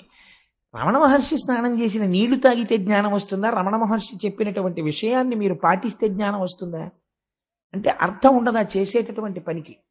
అలా ఆయన ఎంత మహాజ్ఞాని కానివ్వండి, ఆయన ఎంత గొప్పవాడు కానివ్వండి, ఆయన మూత్ర విసర్జన చేశాడు అనుకోండి, ఆ మూత్ర విసర్జన చేసినటువంటి మూత్రాన్ని తీసుకొచ్చి మీరు ఈశ్వరార్చనలో వాడగలరా? ఆయన మహాజ్ఞాని. మీరు వాడరు, అలా వాడకూడదు కూడా, అసలు ఆ ప్రశ్నే రాదు. ఒక ఆవు మూత్ర విసర్జన చేసింది అనుకోండి, మీరు ఆ ఆవు మూత్రాన్ని పట్టి ఇంటికి తీసుకొచ్చి శుద్ధికి చల్లుకుంటారు. ఆవు మల విసర్జన చేసింది అనుకోండి, దాన్ని పట్టి తెచ్చి చంటి పిల్లల ఒంటికి రాస్తారు. ఎదర దశమస్కంధంలో విందురుగాని మీరు దృష్టి దోషం రాదు. పైగా శుద్ధి జరగాలంటే ఆవు పేడ నీళ్లలో కలిపి కళ్ళాబీ చల్లుతారు, సూక్ష్మక్రిములు చచ్చిపోతాయని. ఆవు పేడ శుద్ధికి ఉపయోగపడుతుంది, ఆవు మూత్రము శుద్ధికి ఉపయోగపడుతుంది, ఆవు పాలు అభిషేకములకు ఉపయోగపడతాయి, ఆవు పాలు మేధస్సుకు ఉపయోగపడతాయి, ఆవు పాలు అమ్మలేని బిడ్డడి యొక్క శరీరాన్ని పోషించడానికి తల్లిపాలలా ఉపయోగపడతాయి. ఆవు ఎప్పుడు ఆవు నుంచి వచ్చినటువంటి సమస్త పదార్థములు మన యొక్క ఉన్నతికే ఉపయోగపడతాయి. కానీ ఆవు ఎక్కడ ఉంటుంది? ఇంటి బయట పెరట్లో ఉంటుంది ఎక్కడో తప్ప. అయ్యో ఆవా నీ పాలతో అభిషేకం చేసుకుంటుంటే నాకు వచ్చినటువంటి గ్రహాల యొక్క దోషానికి ఉపశాంతి కలిగింది, పాపం నువ్వు అక్కడ ఉండడం ఏంటే, వచ్చి నువ్వు కూడా హాల్లో ఉండని తెచ్చి మీరు కడతారా? కట్టరు. ఆవు ఎలా ఇంట్లోకి రాదో పెరట్లో ఉండి మీకు ఉపకారం చేస్తుందో రుద్రభూమిలో ఉండి మీకు ఉపకారం చేస్తాడు శంకరుడు. అందుకని కైలాసాచల సన్నిభంబగు మహాగంభీర గోరాజమున్ నిరంతరము ఉపకారము తప్ప వేరొకటి తెలియనటువంటి ఆ ఆవుని నీ చరణంబుల నెవ్వడిటి నిర్దలితంబుక చేసే వాడు తా ఖేచరుడైన మణికీలిత భూషణయుక్త బాహులం వేచడి త్రుంచివైతూ వినువీధికి నేగిన నెలడాగినన్నాడు పరీక్షిత్. ఎవరు నిన్నిలా కొట్టినవారు? ఎవరు? నువ్వు చేసినటువంటి ద్రోహం ఏమిటి? నువ్వు పాలిస్తావు, నీ పేడ ఉపయోగపడుతుంది, నీ మూత్రం ఉపయోగపడుతుంది, ఇన్నింటిని వాడుకుని వాచివి అయిన గడ్డి తిని వాహినులందు జలంబు త్రాగగా నువ్వు చేసినటువంటి దోషం ఏమిటి? ఎక్కడో వాచవి అయిన గడ్డి తిని, పోనీ అయ్యో గడ్డి తినేసిందండి దుర్మార్గం ఎద్దు అందామా అంటే, ఎవ్వరికి పనికిరానటువంటి గడ్డి ఆ ఎద్దు తింటోంది. వాచవి అయిన గడ్డి తిని వాహినులందు జలంబు త్రాగగా, గడ్డి అంటే తింటాను కానండి, ఫిల్టర్ వాటర్ తాగకపోతే నాకు పడదండి, పాలు ఇవ్వలేను, పాలు నీటితో రావాలి కదా. మీకు ఆవు పాలు మీ చంటి పిల్లాడికి పడతానంటున్నారు, మరి మీరు నాకు కుడి తెడితే ఆ కుడితిలో అంశయే పాలగా వస్తాయి, అవి చెంచాడు మీ అబ్బాయి నోట్లో పొయ్యగానే వాడికి డయేరియా వచ్చేస్తుంది. అందుకని ఆవుకి మాత్రం ఫిల్టర్డ్ వాటరే పట్టండి అని ఆవు ఎప్పుడైనా అడిగిందండి? మీ ఇంటికి వచ్చి మీ బిందెలో నీళ్లు కూడా అది అడగలేదు. ఎక్కడ నీళ్లు తాగింది? వాహినులందు జలంబు త్రాగగా, ఎక్కడో మీరు వెళ్ళి నీరు తెచ్చుకోని చోట తన మూతి పెట్టి నీరు తాగింది. ఎందుకు ఈ మాట అన్నారో తెలుసా అండి? ఒక రహస్యం ఉంది. ఎద్దుని పాము ఎక్కడ కరిచినా చచ్చిపోదు అంటారు. ఎక్కడ కుడితే చచ్చిపోతుంది, మూతి మీద కుడితే మాత్రం చచ్చిపోతుంది. ఆ మూతి అందుకే పెట్టేటప్పుడు చాలా జాగ్రత్తగా పెట్టాలి. పుట్టల మీద గడ్డి బాగా పెరుగుతుంది. ఆ పుట్టల మీద గడ్డిని తాను తినడం ఎంత ప్రమాదకరం ఆవుకి, ఎద్దుకి ఎంత ప్రమాదకరం. పుట్ట మీద గడ్డి తిని ఆవుకి ఒక లక్షణం ఉంటుంది, ఎద్దుకిని గబుక్కుని బురదలో కానీ ఎందులో కన్నా జారితే గభాలన పైకి రాలేవు, చాలా కష్టం. నిజంగా జీవహింస అంటే మీరు ఎక్కడ చూడొచ్చో తెలుసా అండి? అపార్ట్మెంట్లో గృహప్రవేశానికి ఆవుని ఎక్కించినప్పుడు చూడొచ్చు. అంతకన్నా దారుణం. ఆవు బొమ్మట్టుకుని వెళ్ళకూడదండి. మీరు ఆవును అందులో న్యాసం చేసి, సుబ్రహ్మణ్య శర్మ గారు రేపు మనకి వ్రతం చేయిస్తుంటారు, ఆయన నాకు ఒక సందర్భం చెప్పారు. 3rd ఫ్లోర్లో పూర్తి అయ్యి అవని అపార్ట్మెంట్లో ఎవరో గృహప్రవేశం అవుతూ ఆవుని బలవంతంగా ఎక్కించేసి ముందే లోపల పెట్టారట. పెడితే పాపం ఈ పుణ్యాత్ముడికి తెలియక గృహప్రవేశానికి ముందు మంగళవాయిద్యం చేయండి అనేది. అంటే వాళ్ళు మంగళవాయిద్యం చేశారు. చేయగానే తెల్లవారకట్ల 3 గంటల ముహూర్తం. ఈ ఆవు బెదిరిపోయి ఇంకా గ్రిల్స్ పెట్టినటువంటి కిటికీలోంచి సగం దూకేసింది. కింద రోడ్డు ఉంది. ఆ ఆవుకి వెనక్కి రావడం తెలియదు, ముందుకు పడిపోతే చచ్చిపోతుంది. ఈ విషయం పాఠం చెప్పిన కృష్ణావధానులు గారికి తెలిస్తే నువ్వు జీవితంలో మళ్ళీ వేదపన్నం చెప్పకని శపిస్తారేమో అని భయపడి ఈయన గృహప్రవేశం విషయం అక్కడ పెట్టేసి వీధిలోకి పరిగెత్తి ఎవరో కొబ్బరి బండాలు కొట్టేవాళ్ళు కనబడితే, ఒరే నేను 500 ఇస్తాను, ఆవుని వెనక్కి రాకేంట్రా, లేకపోతే గోహత్యాపాతకం నాకంటుకుంటుంది, నేను మోగించమన్నా నా మంగళ వాయిద్యాలు అని ముందు వాళ్ళని తీసుకొచ్చి తాళ్ళేసి తప్పెట్లేసి ఆవుని వెనక్కి తీసుకొచ్చి కిందకి దింపాక గృహప్రవేశం చేయించానండి. ఇలా ఉంటాయి అపార్ట్మెంట్లలో గృహప్రవేశాలంటే నాకు భయం మహాప్రభు అన్నాడు ఆయన. నాకు నిజమే అనిపించింది. మీ పుణ్యం కోసం ఆవు పేడేసేసి మూత్ర విసర్జన చేసేసి బెంగెట్టేసుకుని మీ మార్బుల్ ఫ్లోరింగ్ మీద నిలబడలేక 4 కాళ్ళు ఇలా జారిపోతుంటే చిత్రహింస పెట్టేయడమా? అదండి ఆవుని తీసుకెళ్ళి అంత హింస పెట్టి మీరు ఆ ఇంట్లోకి వెడితే మీకు ఏం కలిసి వస్తుందండి నాకు చెప్పండి. ఆ ఆవు అంత భయపడిపోయిన చోటకి మీరు వెళ్ళిపోతే మీకు కలిసి వస్తుందా? ఆ గోవు బెంగ పెట్టుకుని ఏడ్చిన ఏడుపు కట్టి కుడిపేస్తుంది. పెచ్చ పనులు చేయకూడదు. చేసేటప్పుడు సందర్భములను చూడాలి. ఆ ఇంట్లోకి ఆవిడితే తీసుకెళ్ళితే మాని ఎందుకు వచ్చింది అల్లరి? ఓ ఆవు బొమ్మ అట్టుకెళ్ళు, గొడవ వదిలిపోయాయి. వెళ్ళేటప్పుడు గోవుకి ప్రదక్షిణం చేసి నమస్కరించి, అమ్మా గోమాత సమస్త శుభములను కటాక్షించు, నేను కట్టుకున్న ఇంట్లోకి నువ్వు రాలేవమ్మా, నువ్వు వెళ్ళిపోతే గొడవ వదిలిపోయాయి. ఆవిడ కటాక్షిస్తుంది. ఎందుకు వచ్చిన అల్లరి? నేను ఈ విషయాన్ని ఎందుకు ప్రస్తావన చేశానంటే, వాసవి అయిన గడ్డి తిని వాహినులందు జలంబు త్రాగగా, ఎంత గొప్ప మాట వేసారండి పోతన గారు. నిజంగాను నీకు పనికొచ్చేది ఏం తిందిరా అది? నువ్వు కొట్టడానికి నాకు ఒక కారణం చూపించు. గడ్డి తిందా నువ్వు తినవు, నిన్నెప్పుడైనా తిట్టవలసి వస్తే అంటారు, ఏ గడ్డి తిన్నా ఏట్రా, బుద్ధి గడ్డి తిందా అంటారు. అంటే నువ్వు గడ్డి తినవలసిన రోజే వస్తే అంతకన్నా హీనం ఇంకోట్లేదు. అలాంటిది అది తిందా గడ్డి. వాహినిలందు జలంబు త్రాగగా, ప్రవహించి వెళ్ళిపోతున్నటువంటి నీటిని అది తాగింది ఎక్కడో వెళ్ళి. నువ్వు మాత్రం ఫిల్టర్ చేసుకు తాగుతావు. అలాంటి నీళ్ళది తాగి, ఫిల్టర్డ్ వాటర్ తాగి, కుక్కుడు ఫుడ్ తిని, కుక్కర్లోది తిని, చాలా హైజీనిక్ ఫుడ్ తిన్నాననిపించుకుని నీలో విషం పెరుగుతోంది. వీధిలో గడ్డి తిని, ఏట్లో నీళ్లు తాగి, అది పరమసత్వగుణ స్వరూపమైన పాలనిస్తోంది. ఉపాధి ఏదైతే ఎందుకండి, ఎవరు గొప్ప? అది గొప్ప. కాబట్టి వాచవి అయిన గడ్డి తిని వాహినులందు జలంబు త్రాగగా, నీ చరణంబులెవ్వడిటు నిర్దలితంబుగా చేసే. ఎవడు నీ 3 కాళ్ళు తెగగొట్టాడు? ఎలా నువ్వు అపరాధం చేస్తావని నమ్మాడు అసలు? వాడు తా ఖేచరుడైన మణికీలిత భూషణయుక్త బాహులన్ వేచని త్రుంచివైతు వినువీధికి నేగిన నెల దాగినం. వాడు భూమిలో దాక్కొని ఆకాశానికి ఎగిరిపోని, వాడు మణులు పెట్టుకున్నటువంటి భూషణములతో కూడినటువంటి వాడి భుజములను నా కత్తితో నరికేస్తాను, ప్రతిజ్ఞ. ఏ చేతితో నీ పాదములు నరికాడో ఆ చేతుల్ని నేను నరికేస్తాను. అంటే ఇంకా ధర్మ సంస్థాపన కోసము పూనికున్న రాజు ఉన్నాడు భూమి మీద, పరీక్షిత్ వరకు. ఈ మాట అనగానే అక్కడ ఉన్నటువంటి ఆ వృషభము, ఆ గోవు, అవి రెండు వాటి స్వరూపమును చూసి పరీక్షిత్ గుర్తుపట్టాడు. అమ్మా, నువ్వు ధరణిదేవివి, ఆయన ధర్మము.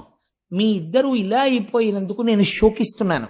కానీ ఎవడు ఇలా ఈ పాదములు తెగగొట్టాడని అడిగాడు. అడిగితే వీళ్ళు చెప్పకముందే ఆవిడంది ఎంత గొప్పగా మాట్లాడిందో చూడండి. కొందరు కాలం అన్నారయ్యా, కొందరు కర్మ అన్నారు, ఇది యుగ సంధి అన్నారు, ఇది యుగ లక్షణం అన్నారు, ఏవేవో కారణాలు చెప్పారు. నా కాళ్ళు మాత్రం తెగిపోయాయి. అంటే ఆయన అటు ఇటు చూస్తున్నాడు. ఇప్పటి వరకు నృపాకారంతో ఉన్నవాడు ఒకడున్నాడు చూశారా, వాడు గభేల్న వెళ్ళి పరీక్షిత్ పాదాల మీద పడిపోయాడు. పడిపోయే, అయ్యా నన్ను రక్షించండి, తప్పైపోయింది, నేనే నరికేశానా 3 పాదాలు అన్నాడు. అంటే ఇప్పుడు ధర్మము యొక్క 3 పాదములను ఎవరు నరకగలిగారు? కలి వలన పోయి. కలి తెంపలేదు, కలి మీలోకి వస్తే మీ చేత తెంపించేస్తాడు ధర్మాన్ని. కాబట్టి ఇప్పుడు కలి ప్రవేశం జరిగినది, కానీ స్థిరముగా నేను ఉంచుకోలేకపోతున్నాను. ఒక మాట చెప్పాడు, నా తప్పు కాదు, ఇది కలియుగం, నేను రావాలి, అందుకే ఈశ్వరుడు వెళ్ళిపోయాడు, నేను వచ్చాను. కానీ మరి నేను గట్టిగా ఉంచుకుని నిలబడదామంటే నేను ఎక్కడికెళ్ళి నిలబడితే అక్కడే నువ్వు ధనుర్బాణాలు పట్టు కనపడుతున్నావు. మరి ఎలా? ఇలా అయితే నేను ఉండడం కష్టం కదా. మరి కలియుగంలో కలిని ప్రవేశించాలి కదా. అందుకని నువ్వు నాకు ఒక అవకాశం ఇయ్యి, నువ్వు ఫలానా చోట ఉండు అని చెప్పు, నేను అక్కడ ఉంటాను. అప్పుడు ఇంక ఇబ్బంది ఉండదు. తప్పించి నేను ఎక్కడికెడితే అక్కడ నువ్వు కనపడుతుంటే నీకు నాకు సంఘర్షణ వస్తుంది, నువ్వు నన్ను చంపుతానంటుంటావు, యుగం వచ్చేసింది, నేను రావాలి, కాబట్టి నేను ఎక్కడ ఉండనో నువ్వే చెప్పన్నాడు. అంటే ఎంత గొప్ప మాట చెప్పాడో చూడండి. పరీక్షిత్ అన్నాడు, నీకు 4 స్థానాలు ఇస్తాను, నువ్వు అక్కడే ఉండు అన్నాడు. ఎక్కడ ఉండమంటావు అని అడిగాడు. మొట్టమొదట పరీక్షిత్ చెప్పిన స్థానం ఏదో తెలుసా అండి? జూదశాల యందు నీవు ఉండవచ్చు. రెండవది ఎక్కడ ఉండనన్నాడు, పానశాల యందు నువ్వు ఉండవచ్చు. ఎక్కడెక్కడ ఈ మత్తు గొలిపేటటువంటి పదార్థములను త్రాగుతారో అక్కడ నువ్వు ఉండవచ్చు. మూడవది స్వేచ్ఛావిహరిణులై, ధర్మమునకు కట్టబడని ఆచార భ్రష్టులైన స్త్రీల యొద్ద నువ్వు ఉండవచ్చు. 4వది ఎక్కడ ఉండవచ్చు? జీవహింస జరిగేటటువంటి ప్రదేశముల యందు నీవు ఉండవచ్చు. 4 ప్రదేశాలు నీకు ఇచ్చానన్నాడు. ఇప్పుడు మీరు పురాణంగా నేను దీన్ని ఈ మాట చెప్పి నేను దాటేశాను అనుకోండి, మీరు నా చొక్కా ఏం పట్టుకోరు, పాపవాడికి అదే వచ్చు లోపల చెప్పాడు, పాపవాడి జోలికి ఎందుకు మనకు వదిలేస్తారు నన్ను. కానీ మీరు నాకు ఒక విషయం చెప్పండి, కలికి ఈ 4 ప్లేసెస్ ఇస్తే ఏమిటి కలిసి వచ్చిందండి పరీక్షిత్తుకి? అసలు నువ్వు రావద్దురా అనాలి, కానీ ఈ 4 స్థానాలు నీకు ఇచ్చానన్నాడు కదా, ఈ 4 స్థానాలు ఇచ్చాడు అనుకోండి, కలి వెళ్ళి జూదం షాపులో పేక ముక్కలు ఇస్తాడా, లేకపోతే ఈ మత్తు పదార్థాన్ని అమ్మేటటువంటి చోటుకి వెళ్ళి షాప్ పెట్టుకుంటాడా, లేకపోతే జీవహింస తను చేస్తాడా? మిమ్మల్ని ఎలా పాడు చేస్తాడు కలి? ఇది మీరు విశ్లేషణ చెయ్యాలి. ఎలా పాడు చేస్తాడు అంటే దాని ఫలితములు చెప్పారు. జూదశాలయందు ఏమి జరుగుతుంది? అసత్యము ప్రబలుతుంది. ఎలా అని మీరు నన్ను అడగచ్చు. మీరు కావాలంటే ఆ లోకమునందు పోకడ మీరు గమనించే ఉంటారు. మీరు గుడికి వెళ్ళేవాడు ఏమన్నా ఒకసారి నేను శివాలయానికి వెళ్ళి ప్రదక్షిణం చేసి వచ్చేస్తానండి అంటాడు. లేదు ఇంకా సినిమాకి వెళ్ళేవాడు అనుకోండి, ఏమండి ఏమనుకోకండి సినిమాకి వెళ్తున్నానంటాడు. ఇంకా పోని 10 మంది పరిహాసం ఆడాలండి. అదేంటి ఆఫీసర్ గారి దగ్గరికి వెళ్ళి, సార్ నాకు కొత్తగా పెళ్ళయిందండి, 16 రోజుల పండగ, ఎస్ఆర్ఎం గారి ఇన్స్పెక్షన్ జడ్ఎం గారి ఇన్స్పెక్షన్ అంటున్నారు, మా అత్తారు బాధపడతారు సార్, అందుకని 16 రోజుల పండగకి వెళ్ళాలంటే ఓ చిరునవ్వు నవ్వేసి ఆఫీసర్ గారు గ్రాంట్ చేసేయచ్చు. అది కూడా నోటితో చెప్పుకుంటాడు నేను వెళ్ళాలండి అని. కానీ ప్యాక్ ఆడుకోవడానికి వెళ్తున్నానండి అని చెప్తాడండి ఎవడైనా? చెప్పడు. మర్యాద పోతుందని తెలుసు వాడికి. అందుకని ఏం చెప్తాడు? అబ్బాయి ఏం లేదండి మా ఫ్రెండ్ ఇంటికి వెళ్ళొస్తాను మాస్టారు అని వెళ్ళిపోతాడు. లేకపోతే దానికి అందమైన పేరు ఎట్టుకుంటారు. దాన్ని నేను ఎందుకు చెప్పాలి కానీ ఇంగ్లీష్లో అయితే సితో ప్రారంభమై బీతో పూర్తి అయిపోయేటటువంటి 4 అక్షరాల సంస్థను ఒక దాన్ని పెట్టుకుంటారు. పెట్టుకుని అలా చెప్పుకోవడానికి సిగ్గేది, అందుకని అక్కడికి వెడుతున్నామని చెప్పుకుంటారు అని వెళ్ళిపోతారు. వెళ్ళిపోతే సాధారణంగా ఏమనుకుంటారంటే వీళ్ళందరూ లోపల కూర్చుని ఏదో దేవకార్యం నిర్వహిస్తున్నారు అనుకుంటారు. ఏం ఉండదు అక్కడ, బూడిద ఆడుకుంటూ ఉంటారు వీళ్ళందరూ. చాలా నిశ్శబ్దంగా ఐశ్వర్యం వెళ్ళిపోతుంది అక్కడ. అది కలిస్థానం. అందుకని అసత్యం ప్రారంభమవుతుంది. ఎందుకో తెలుసా అండి? సత్యమేవేశ్వరో లోకే సత్యం పద్మాశ్రితా సదా సత్య మూలాని సర్వాణి సత్యాన్నాస్తి పరమం పదం. సత్యాన్ని ఆశ్రయించి లక్ష్మి ఉంటుంది. అసత్యం పలకగానే లక్ష్మి వెళ్ళిపోవడం మొదలైపోతుంది. అక్కడ ఏమవుతుంది? అసత్యమే చెప్పాలి. కాబట్టి ఏం చేస్తాడు? ప్రారంభం అసత్యం, తీరా వెళ్ళిన తర్వాత 3 గంటలు కూర్చుని ఇంటికి వస్తాడు. పాపం భార్య అలా కూర్చుంటుంది. ఏమండి ఇంతసేపు ఎక్కడికి వెళ్ళారండి అంటుంది. కోటేశ్వరరావు ఉపన్యాసానికి వెళ్ళానే, ఓ రోజు తప్పకుండా రండి రండి రండి రండి, మీరు రాకపోతే నేను చెప్పలేకపోతున్నాను అంటున్నాడు, అందుకని వెళ్ళానంటాడు. కాబట్టి ఏమైపోయింది? అక్కడ అసత్యం. అసలు ఆ కోటేశ్వరరావు అలా అడగను లేదు. నాకు ఒక తమాషా ఆయన మాట వినపడుతుంటుంది ప్రపంచంలో. నాకు ఎక్కడ నవ్వు వస్తుందంటే ఒక్కొక్కరు నాకు కనపడంటుంటారు, కోటేశ్వరరావు మీ ఉపన్యాసాలకి రాలేకపోయానండి ఏమనుకోకండి అంటారు. నేను అనుకోవడం ఎందుకంటే మా ఇంట్లో పెళ్ళి ఇదేమన్నా వస్తే సంతోషం, రాకపోయినా సంతోషం. మీరు రాకపోతే అంటే నేను కించపరిచాను కదా, ఆ మాట ఎందుకు? రాకపోతే అది it's not an excuse to be pleaded. దానికి పెద్ద ఇదే ఉందండి. ఈశ్వరానుగ్రహం ఉంటే వస్తారు, ఈశ్వరానుగ్రహం లేకపోతే రాలేరు, అంతే భగవత్ సంబంధంలో. కాబట్టి అసత్యముతో మొదలవుతుంది. భార్యకి ఏమంటాడు? అబ్బాయి కోటేశ్వరరావు ప్రసంగానికి వెళ్ళాను, ఆయన బాధపడుతున్నాడు, ఒకసారి రమ్మని, అందుకని వెళ్ళానంటాడు. కానీ క్రమంగా తెలుస్తుంది. భార్య ఏడుస్తుంటుంది ఇంట్లో, మీరు ఏం చేస్తున్నారో నాకు తెలుసు, డబ్బులు పోతాయి, ఏమీ కాదు నీ మోహం, మా నాన్నగారికి పంపించానంటాడు. బుకాయిస్తాడు. భార్య కదా డబాయిస్తాడు. పిల్లలకి తెలిసిపోతుంది. పిల్లాడు అంటాడు, నాన్న నువ్వు పేకాట ఆడుతున్నావా అంటాడు. లాగి లెంపకాయ కొడతావు, నోర్మోయి నీకెవడు చెప్పాడు రా అని క్రౌర్యంతో లెంపకాయ కొడతాడు. మొత్తం అసత్యం. ఎక్కడ జూతశాలలోంచి ఏ రూపంలో కలి ప్రవహిస్తున్నాడు? అసత్య రూపంలో వస్తున్నాడు. కాబట్టి భ్రష్టత్వం వచ్చేసిందంతే. రెండవదేది పానశాల. తాగగానే పోయేదేది? యుక్తాయుక్త విచక్షణ పోయి మదము ప్రవేశిస్తుంది. ఎంత అతివాగుడు మొదలైపోతుందో. అప్పటి వరకు చాలా సౌమ్యంగా ఉంటాడండి. శుకపిక బకరవములు ప్రారంభమైపోతాయి. ఇంకా ఉచ్చేసుకున్నాడో ఒక వెర్రి ధైర్యం వస్తుందో ఏమో, నాకు స్వానుభవం లేదు. ఇంకా ఒక వెర్రివాగుడు మొదలెట్టేస్తాడంతే. ఎందుకంటే నేను ఒక రోజున రైల్లో చూశాను, నాతో వచ్చిన వాళ్ళు చూశారు. ఆ రోజున హైదరాబాద్ వచ్చిన వాళ్ళు నాతో, తుకారాం శర్మ గారు, ఆ తర్వాత కృష్ణప్రసాద్ గారు, వీళ్ళందరూ ఆ రోజున హైదరాబాద్ వెళ్ళాం. మేము వెళ్ళినప్పుడు ఒక ఆయన పీకల మొయ్య తాగేసి పాపం 2 బిడ్డలతో ఎక్కిన ఒక స్త్రీని వేధించాడు. నిజంగా సెల్ ఫోన్ ఎవరికో కొట్టేసి ఆవిడికి ఇచ్చి మాట్లాడమన్నాం, ఆ పిల్లలకి ఇచ్చి మాట్లాడమన్నాం. నాకు టిఫిన్ తీసుకొచ్చిన వాళ్ళు పక్క కంపార్ట్మెంట్లో ఉన్నారు. వాళ్ళు కోటేశ్వరరావు టిఫిన్కి రెండని కబురు చేశారు. నేను లేవబోతుంటే అన్నయ్య అని ఆవిడ గబుక్కుని పట్టుకుంది. నేను తెల్లబోయాను. అదేంటి ఈ సంబంధం ఎక్కడిది, ఈవిడ ఎవరో నాకు తెలియదే అనుకున్నాను. మీరెవరమ్మా అన్నాను. అంటే అన్నయ్య అన్నయ్య మాట్లాడాలన్నయ్య అని. నేను ఇలా రాగానే, అన్నయ్య మీరు వెళ్ళిపోతే వీడు ఏం చేస్తాడో నేను దిగిపోదాం అనుకుంటున్నాను రాజమండ్రిలో, భయం వేస్తోంది అన్నయ్య, మీరు కూడా ఎవరు లేరు, నేను ఒక్కడనే ఉన్నాను అక్కడ, అన్నయ్య మీరు వెళ్ళకండి అన్నయ్య అంది. అప్పుడు నేను, అమ్మ మీరేం భయపడకండి అని టిఫిన్ కోసం అని మళ్ళీ కబురు వచ్చింది, వీడు ఇంకా రాడేమిటని. అలా కాదు మీరే ఇక్కడికి రండి, ఇక్కడ తిందాం అని వీళ్లతో మెల్లిగా మాట్లాడి, అదేంటి చెల్లాయి నువ్వు వెళ్ళి అక్కడ పడుకో అని చెప్పేసి ఈ 3 బెర్తుల్లో ఉన్న వాళ్ళల్లో ఒకళ్ళ దగ్గరికి ఈవిడ్ని పంపించి వాడిని ఇక్కడ ఇది తెచ్చి పడుకోవాల్సి వచ్చింది. ఎంత దారుణం అండి. తెల్లవారి లేచేటప్పటికీ మీరు నమ్ముతారా? ఆయనంత పెద్ద మనిషి లేడు. ఎంత పెద్ద మనిషో. ఆవిడ వచ్చి ఎదురుగుండా కూర్చుంది. అన్నాడు విచిత్రం, సికింద్రాబాద్లో దిగిపోయే ముందు, sister I'm very sorry for what has happened, I'm not in my own mood. నేను రాత్రి లిక్కర్ తీసుకున్నానమ్మా, నన్ను మన్నించు అన్నాడు. మదోన్మత్తుడయ్యాడు. ఆ సమయంలో అతను ఏమైనా చేసేస్తాడు. అతనికి తెలియదు ఈ మదం ఎక్కడి నుంచి వచ్చింది. నువ్వు సేవించకూడనిది సేవించి నీ అంతా నువ్వు రాక్షసుడు అయిపోతున్నావు. ఈశ్వరుడు ఇచ్చినటువంటి దైవత్వాన్ని నాశనం చేసుకుంటున్నావు. ఇక్కడ ఈశ్వరుడు ఉన్నాడు. నువ్వు పూజ చేయకపోతే పీడాపోయేది.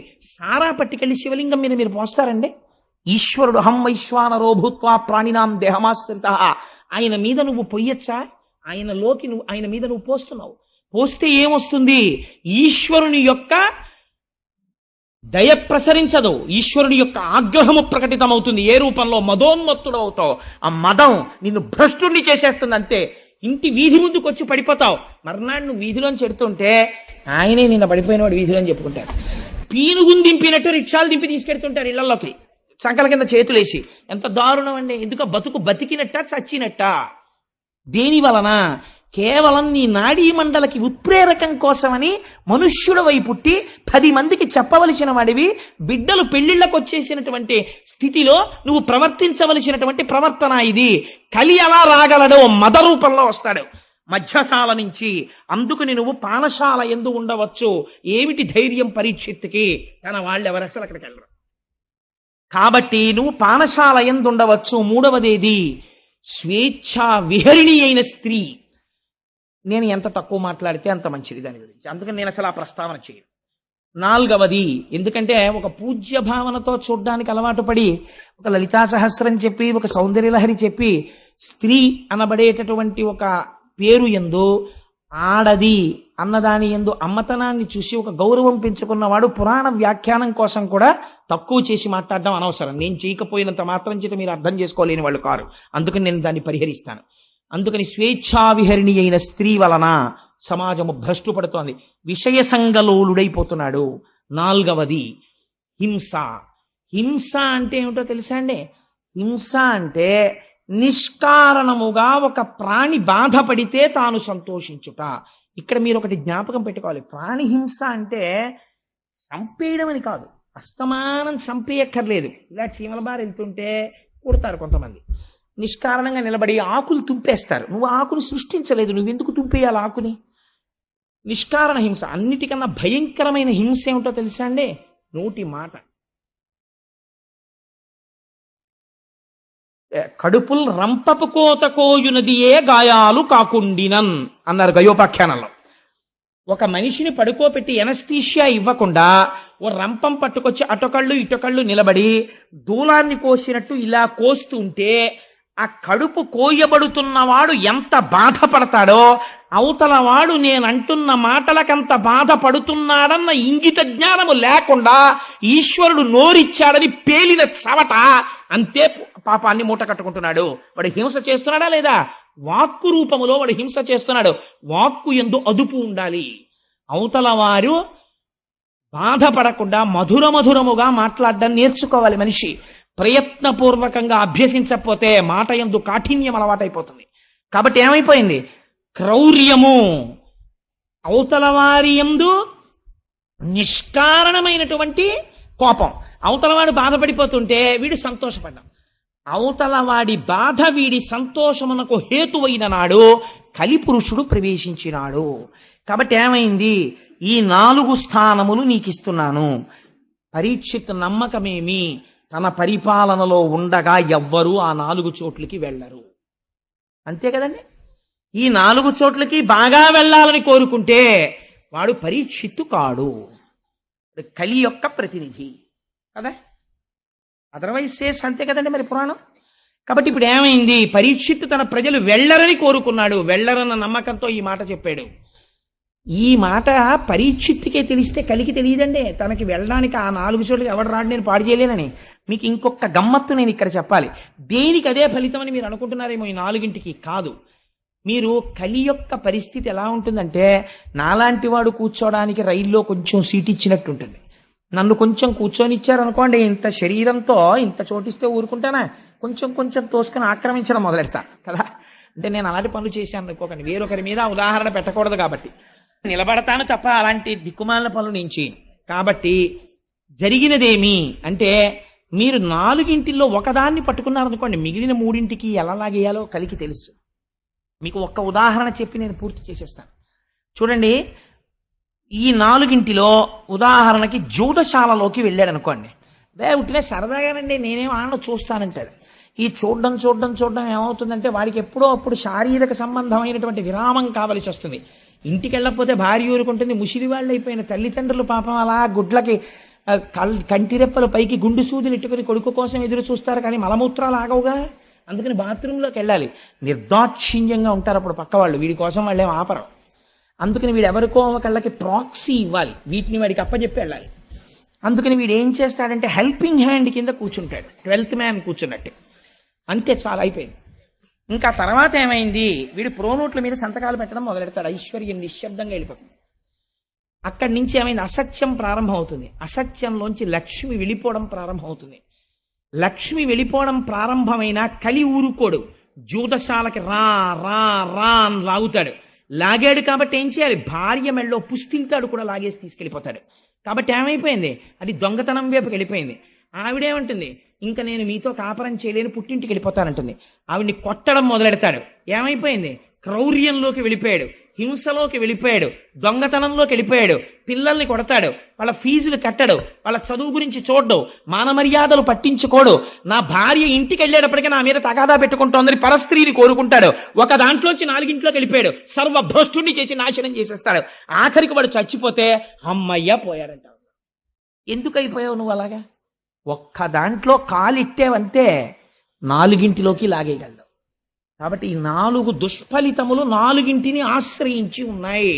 భాగవతం అందుకని విను.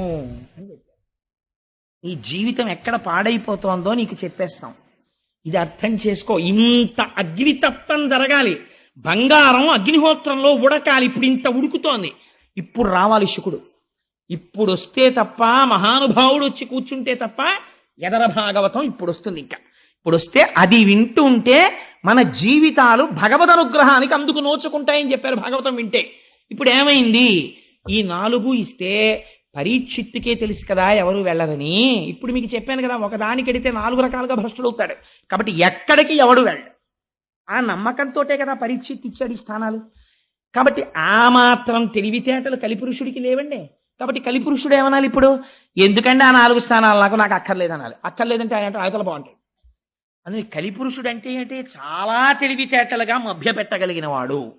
కాబట్టి ఆయన ఏమన్నాడో తెలుసా అండి, మీరు పావుషేరు శనగపప్పు పట్టరండి, నేను పావుషేరు ఓ కట్టుకొస్తాను, ఇద్దరం కలుపుకుని పంచుకు ఊదుకు తిందామన్నట్టు. ఎవడం ఓ కట్టుకు రావడం ఎందుకు, కలుపుకోవడం ఎందుకు, పంచుకోవడం ఎందుకు, ఊదుకు తినడం ఎందుకు, తను ఏదో తెచ్చినట్టు ప్రజ్ఞ అనమాట. అలా ఎంత మెహర్బా. నాకు లోకంలో చాలా విచిత్రంగా ఉంటాయి పోకడలు. పాపం ఒక ఆవిడ, ఏమంటే ఎప్పుడు చూసినా మా నాన్నగారు గొప్ప, మా అమ్మగారు గొప్ప, మా నాన్నగారు గొప్ప, మా అమ్మగారు గొప్ప అని నిష్కారణంగా మా అమ్మగారిని నాన్నగారిని తిడతారు. మీ అమ్మ చూడు, మీ నాన్న చూడు ఎప్పుడు నేను చెప్పి పాపం వాళ్ళని తిడతారు. అదేమిటండి, మా అమ్మగారు నాన్నగారులలో ఒక్క సుగుణం లేదా అంటే ఆయన అన్నట్ట, సరే ఇవాళ నుంచి నేను మా అమ్మగారిని నాన్నగారిని పొగిడి మీ అమ్మగారిని నాన్నగారిని తిట్టను. మీ అత్తగారు మామగారే మంచివాళ్ళు, మా అత్తగారు మామగారే భ్రష్టులు, సరేనా అన్నాడు. ఏమైంది, ఎటు మారిస్తే ఏమైంది? అలా అదొక రకమైనటువంటి గుంభనం. మాటలో అతి తెలివితేటలు. కలిపురుషుడు ఎలాగా మభ్య పెట్టాడో చూడండి. మభ్య పెట్టడం అండి లక్షణం. అసలు ఆ మభ్య పెట్టేటటువంటి మాట తీరు ఎక్కడి నుంచి వస్తుందో తెలుసా అండి, ఇక్కడ అశౌచం ఉంటే అవతల వాళ్ళని ఎలాగో అలా లొంగదీసే మాట మాట్లాడడం మొదలవుతుంది. తన సత్యమునకు కట్టుబడిపోయాడు అనుకోండి, ఇక్కడ కలిస్థానం లేదనుకోండి, అసలు అవతల వారి యొక్క ప్రయోజనాన్ని తాను కోరుకోవట్లేదు. కాబట్టి అసలు అటువంటి ఆ మాటలు రావు నోటి వెంట. ఎలా మాట్లాడాడో చూడండి, ఎంత గొప్పగా మాట్లాడాడో. అయ్యా మీరు 4 ఇచ్చారు కదా, ఈ 4 నేను ఊంచుకోవడానికి తగిన స్థానము లేదు కనుక ఇంకొకటి ఇప్పించండి అన్నాడు. ఇంకొకటి ఇప్పించండి అంటే ఆయనకి తెలిసి 4 తప్ప ఇంకొకటి ఏది ఇచ్చినా అందులోకి నేను ప్రవేశించడానికి అవకాశం వెతుక్కోవచ్చు. గభాలన పరీక్షిత్ అన్నాడు, బంగారం ఇచ్చాను. ఎందుకన్నాడా మాట అంటే, ఆ రోజుల్లో బహుశా ఒక లక్షణం ఉండేది. అంటే భాగవతంలోనే ఒక చోట వ్యాఖ్యానంలో ఒక మాట చెప్తారు. నిస్సంగులైనటువంటి వారు ఆత్మజ్ఞానమును ప్రబోధం చేసేటటువంటి వారికి హేమము అంటే బంగారమునందు లోభత ఉండదు. వారు కోరుకోరు, వాళ్ళకి అది పెద్ద ఆసక్తి ఉండదు దాని మీద. అట్లాంటి వారు లోకములో ఉండగా, వారి ప్రబోధం ఉండగా లోకం ఎందుకు పాడవుతుంది అనుకున్నాడో ఏమో. బంగారమునందు స్థానం ఇచ్చానన్నాడు. పరీక్షిత్ ఒంటి నిండా బంగారం ఉంది, ఆపాదమస్తకం, కిరీటం దగ్గర నుంచి ఆభరణాల వరకు ఉంది. వెళ్ళలేడండి. అందరిలోకి వెళ్ళడం ఎందుకండి? పరీక్షిత్తులోకి వెళ్ళిపోతే సరిపోయాయి, డైరెక్ట్గా నాశనం అయిపోయింది. పరీక్షిత్తును పాడి చేసేస్తే చాలు, తను ఇంకా రాజద్వారం తెరిచేసుకున్నట్టే. కోటలోకి ప్రవేశించడానికి సామాన్య సిపాయిల్ని ఎంతమందిని చంపుతారు? రాత్రికి రాత్రి మీరు కుట్ర చేసి ప్రభువుని బంధించేశారనుకోండి, అయిపోయిందంటే సింహాసనం మీ హస్తగతం అయిపోయింది. ఇప్పుడు పరీక్షిత్తుని కొట్టాలి. దొరికేశాడు. ఎక్కడ దొరికేశాడు? తన మాట తప్పని తనమే తనకి ప్రతిబంధకం అయిపోయింది. నీకు బంగారమునంది ఇచ్చానన్నాడు. చాలు మహాప్రభో, చాలా సంతోషం. వెళ్ళిపోయాడు పరీక్షిత్. ఇంటికి వెళ్ళాడు. కోరిక పుట్టింది, వేటకెడితే బాగుండనిపించింది. ఎందుకని? ఒంటి మీద బంగారం ఉంది కాబట్టి పుట్టేసింది, అంతే. కలి ప్రవేశం జరిగిపోయింది. వేటకెడదామనిపించింది. అనిపించి ఆ వేట కోసమని బయలుదేరాడు. బయలుదేరితే అనేక మృగములను వేటాడాడు. ఎందుకు వేటాడడం అంటే, కలి యొక్క అంశలలో తానిచ్చిన వేరొక స్థానములోకి వచ్చేసాడు బంగారంలోంచి. ఇప్పుడు పరీక్షిత్ ఎలా? మీకు చెప్పాను కదా, ఒక దాంట్లోకి వస్తే చాలు, మిగిలినవన్నీ వచ్చేసి నాశనం అయిపోతాడు. ఇప్పుడు బంగారం ఉంది ఒంటి మీద, వచ్చాడు కలి. కాబట్టి ఇప్పుడు ఏమైంది? జీవహింస చెయ్యాలన్న కోరిక పుట్టి. వేటకి ప్రభువు ఎప్పుడు ఎడతాడు అంటే, సాధారణంగా ఎప్పుడు ఎడతాడంటే, జానపదులు వచ్చి అయ్యా క్రూర మృగాల సంఖ్య పెరిగిపోయిందండి అంటే, ఊరు మీదకి రావడానికి భయపడే రీతిలో దండుగా వెళ్ళి, రాజు అందుకే పెద్ద పరివారంతో పెడతాడు. కనుమ పండగకి వెంకటేశ్వర స్వామి వారు పెడతారు వేటకి. మనం మేము చూసాం, వెళ్ళిన వాళ్ళం. అలా ఆ వేటకి వెళ్ళి కొన్ని క్రూర మృగాల్ని వేటాడతాడు. అలా వెళ్ళాలి, అంతేకాని ఆ జంతువుల్ని చంపడం సరదాగా వెళ్ళకూడదు. అలాంటి ఆలోచన పుట్టింది, చంపుదాం అని. ఇప్పుడు ఏం చేశాడు?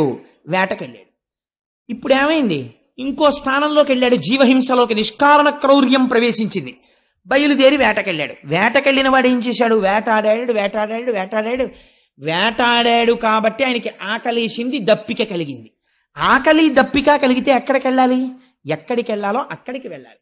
నాకు బాగా ఆకలేసింది అనుకోండి, కనీసంలో కనీసం ఈ ఊళ్ళో మనకు ఎవరు తెలియరా అనుకుంటే ఏం చేయాలి? హోటల్కి వెళ్ళి అయ్యా ఏమున్నాయండి అని అడిగో, ఇడ్లీయో మసాలా దోశ ఏదో అడగాలి. అంతేగాని ఓ వెల్డింగ్ షాప్కి వెళ్ళి తినడానికి ఏమైనా ఉన్నాయండి అన్న నోరు తెరిచి పెడతానంటే ఆర్కి వెల్డింగ్ రాదు. బుద్ధి ఉందే? ఇక్కడికి వచ్చి ఏమైనా తినడానికి ఉన్నాయా అంటే ఏంటి? ఏదో ఎదురుకుండా హోటల్కి పోయి ఏమైనా ఉంటాయంటారు. ఎక్కడ ఏది దొరుకుతుందో అక్కడికి వెళ్ళాలి. ఆ మాత్రం బుద్ధి లేకపోవడం అంటే ఏమిటంటే, బుద్ధి భ్రంశమవుతోంది పరీక్షిత్తుకి. లేకపోతే ఆకలేసిన వాడు, నీరు కావలసిన వాడు మహర్షాశ్రమానికి పోవడం ఏమిటి? అక్కడ ఆయన ఏం తపస్సు చేసుకుని వెళ్ళాడు. ఆల్రెడీ ఏమోనండి కొంచెం నీళ్లు దొరుకుతాయేమో అని వెళ్ళాడండి. ఎవరిని అడగాలండి? మంచినీళ్ళు దాహం వేస్తే ఇక్కడ ఎవరన్నా కాస్త తిరుగుతుంటే, ఆ ఆశ్రమంలో ఎక్కడన్నా కుటీరాల్లో ఉన్నవాళ్ళు ఉంటే, అమ్మ కాసిన నీళ్లు పోయిండి అమ్మ దాహం వేస్తోందని అడగాలి. ఎవరి దగ్గరికి వెళ్ళి నించున్నాడో తెలుసా అండి?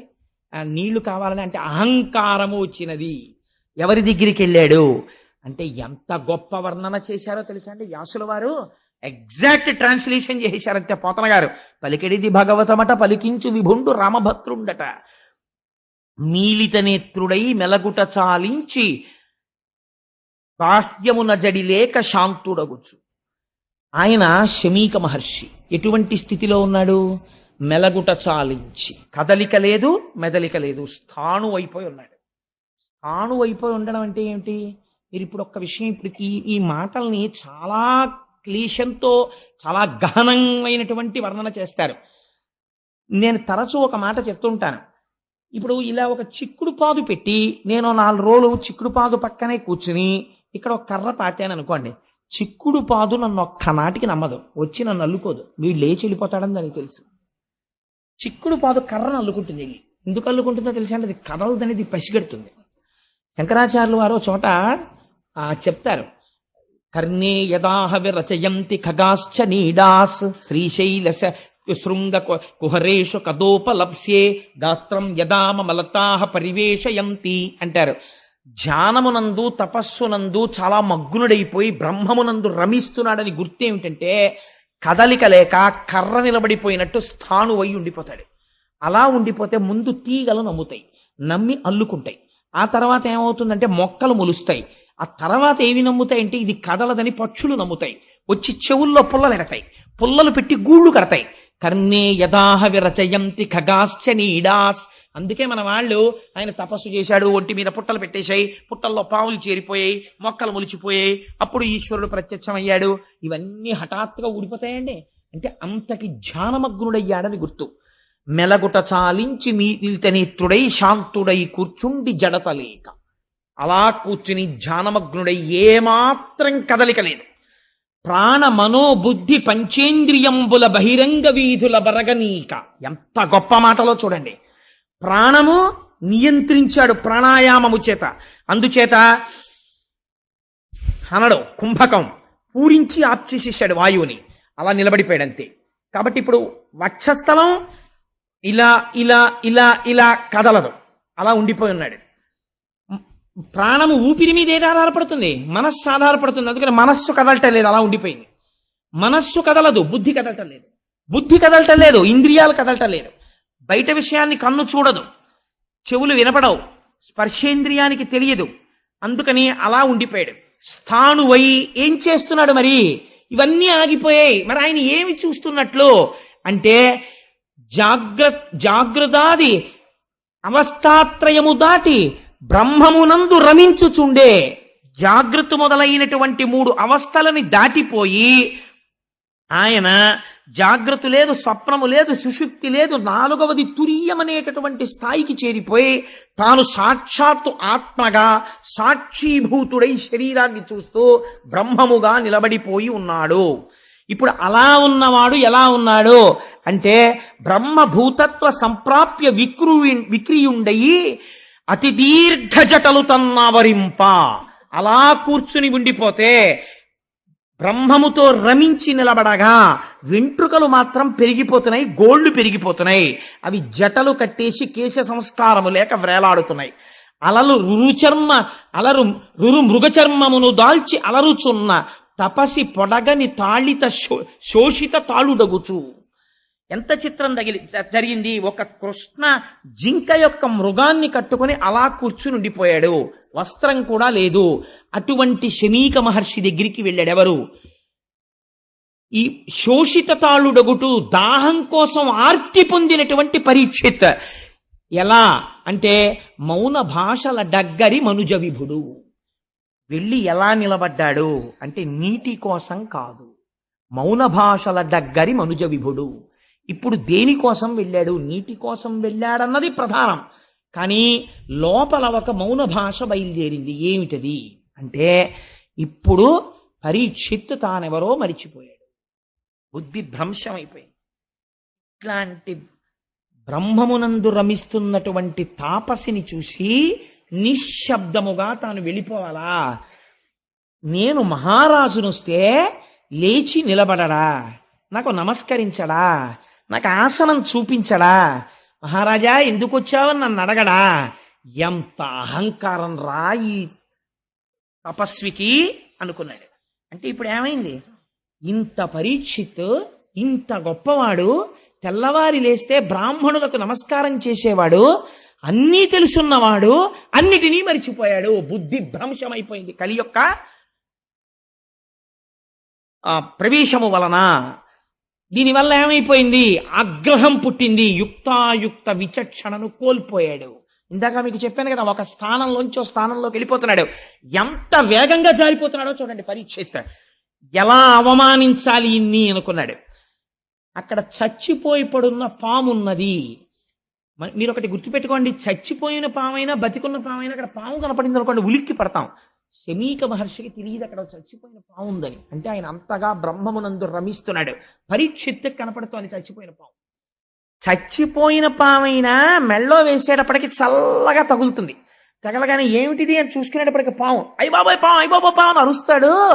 అప్పుడు వీణ్ణి గేలి చెయ్యొచ్చు అనుకున్నాడు. ఇప్పుడు ఏమైంది? మౌన భాషల దగ్గరి మనుజ విభుడు.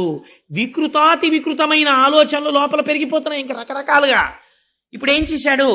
ఆ ధనస్సు యొక్క చివరి భాగంతో మృత సర్పాన్ని పైకెత్తాడు.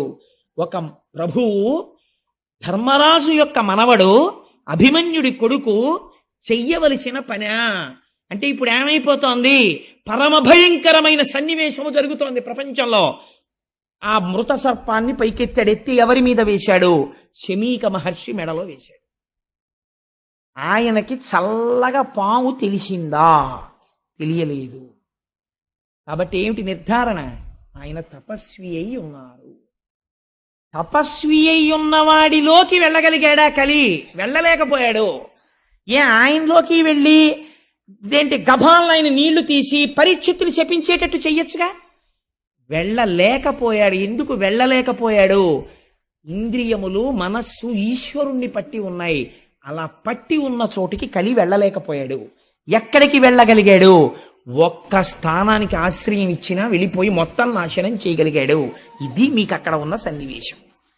ఇప్పుడు మీరు ఏది పట్టుకోవాలి? భాగవతం చెప్పేస్తోంది, అమ్మ బాబోయ్ అంత ప్రమాదకరమైన వ్యక్తికి నాలో చోటు ఇవ్వను. కాబట్టి నువ్వు ఏది పట్టుకోవాలి? శమీకుడు ఏది పట్టుకున్నాడో నువ్వు అది పట్టుకోవాలి. శమీకుడు ఏది పట్టుకున్నాడు? ఈశ్వర పాదములు పట్టుకున్నాడు. నువ్వు కూడా అది పట్టుకో. ఆ స్పర్శ నీకున్నంత కాలం కలి నీలోకి రాలేడు. ఈ భాగవతం చెప్తున్న తీర్పు. అందుకని ఈ సన్నివేశాన్ని వ్యాసుల వారు, పోతన గారు తీసుకొస్తున్నారు. ఇప్పుడు ఏం చేశాడు? పావుని వేసేశాడు. పావుని వేసేస్తే ఆయన ఏమైనా ఉలిక్కి పడ్డాడండి? ఉలిక్కి పడలేదు. కానీ తను సంతోషపడిపోయాడు. నాకు నీళ్ళు ఇవ్వలేదు చూసావా, చచ్చిన పావుని వాడి మెళ్ళో వేశాను. మీరు ఒక్క మాట వినండి, నేను ఒక యథార్థమైన విషయం ప్రస్తావన చేస్తాను. నేను నిద్రపోతున్నాను.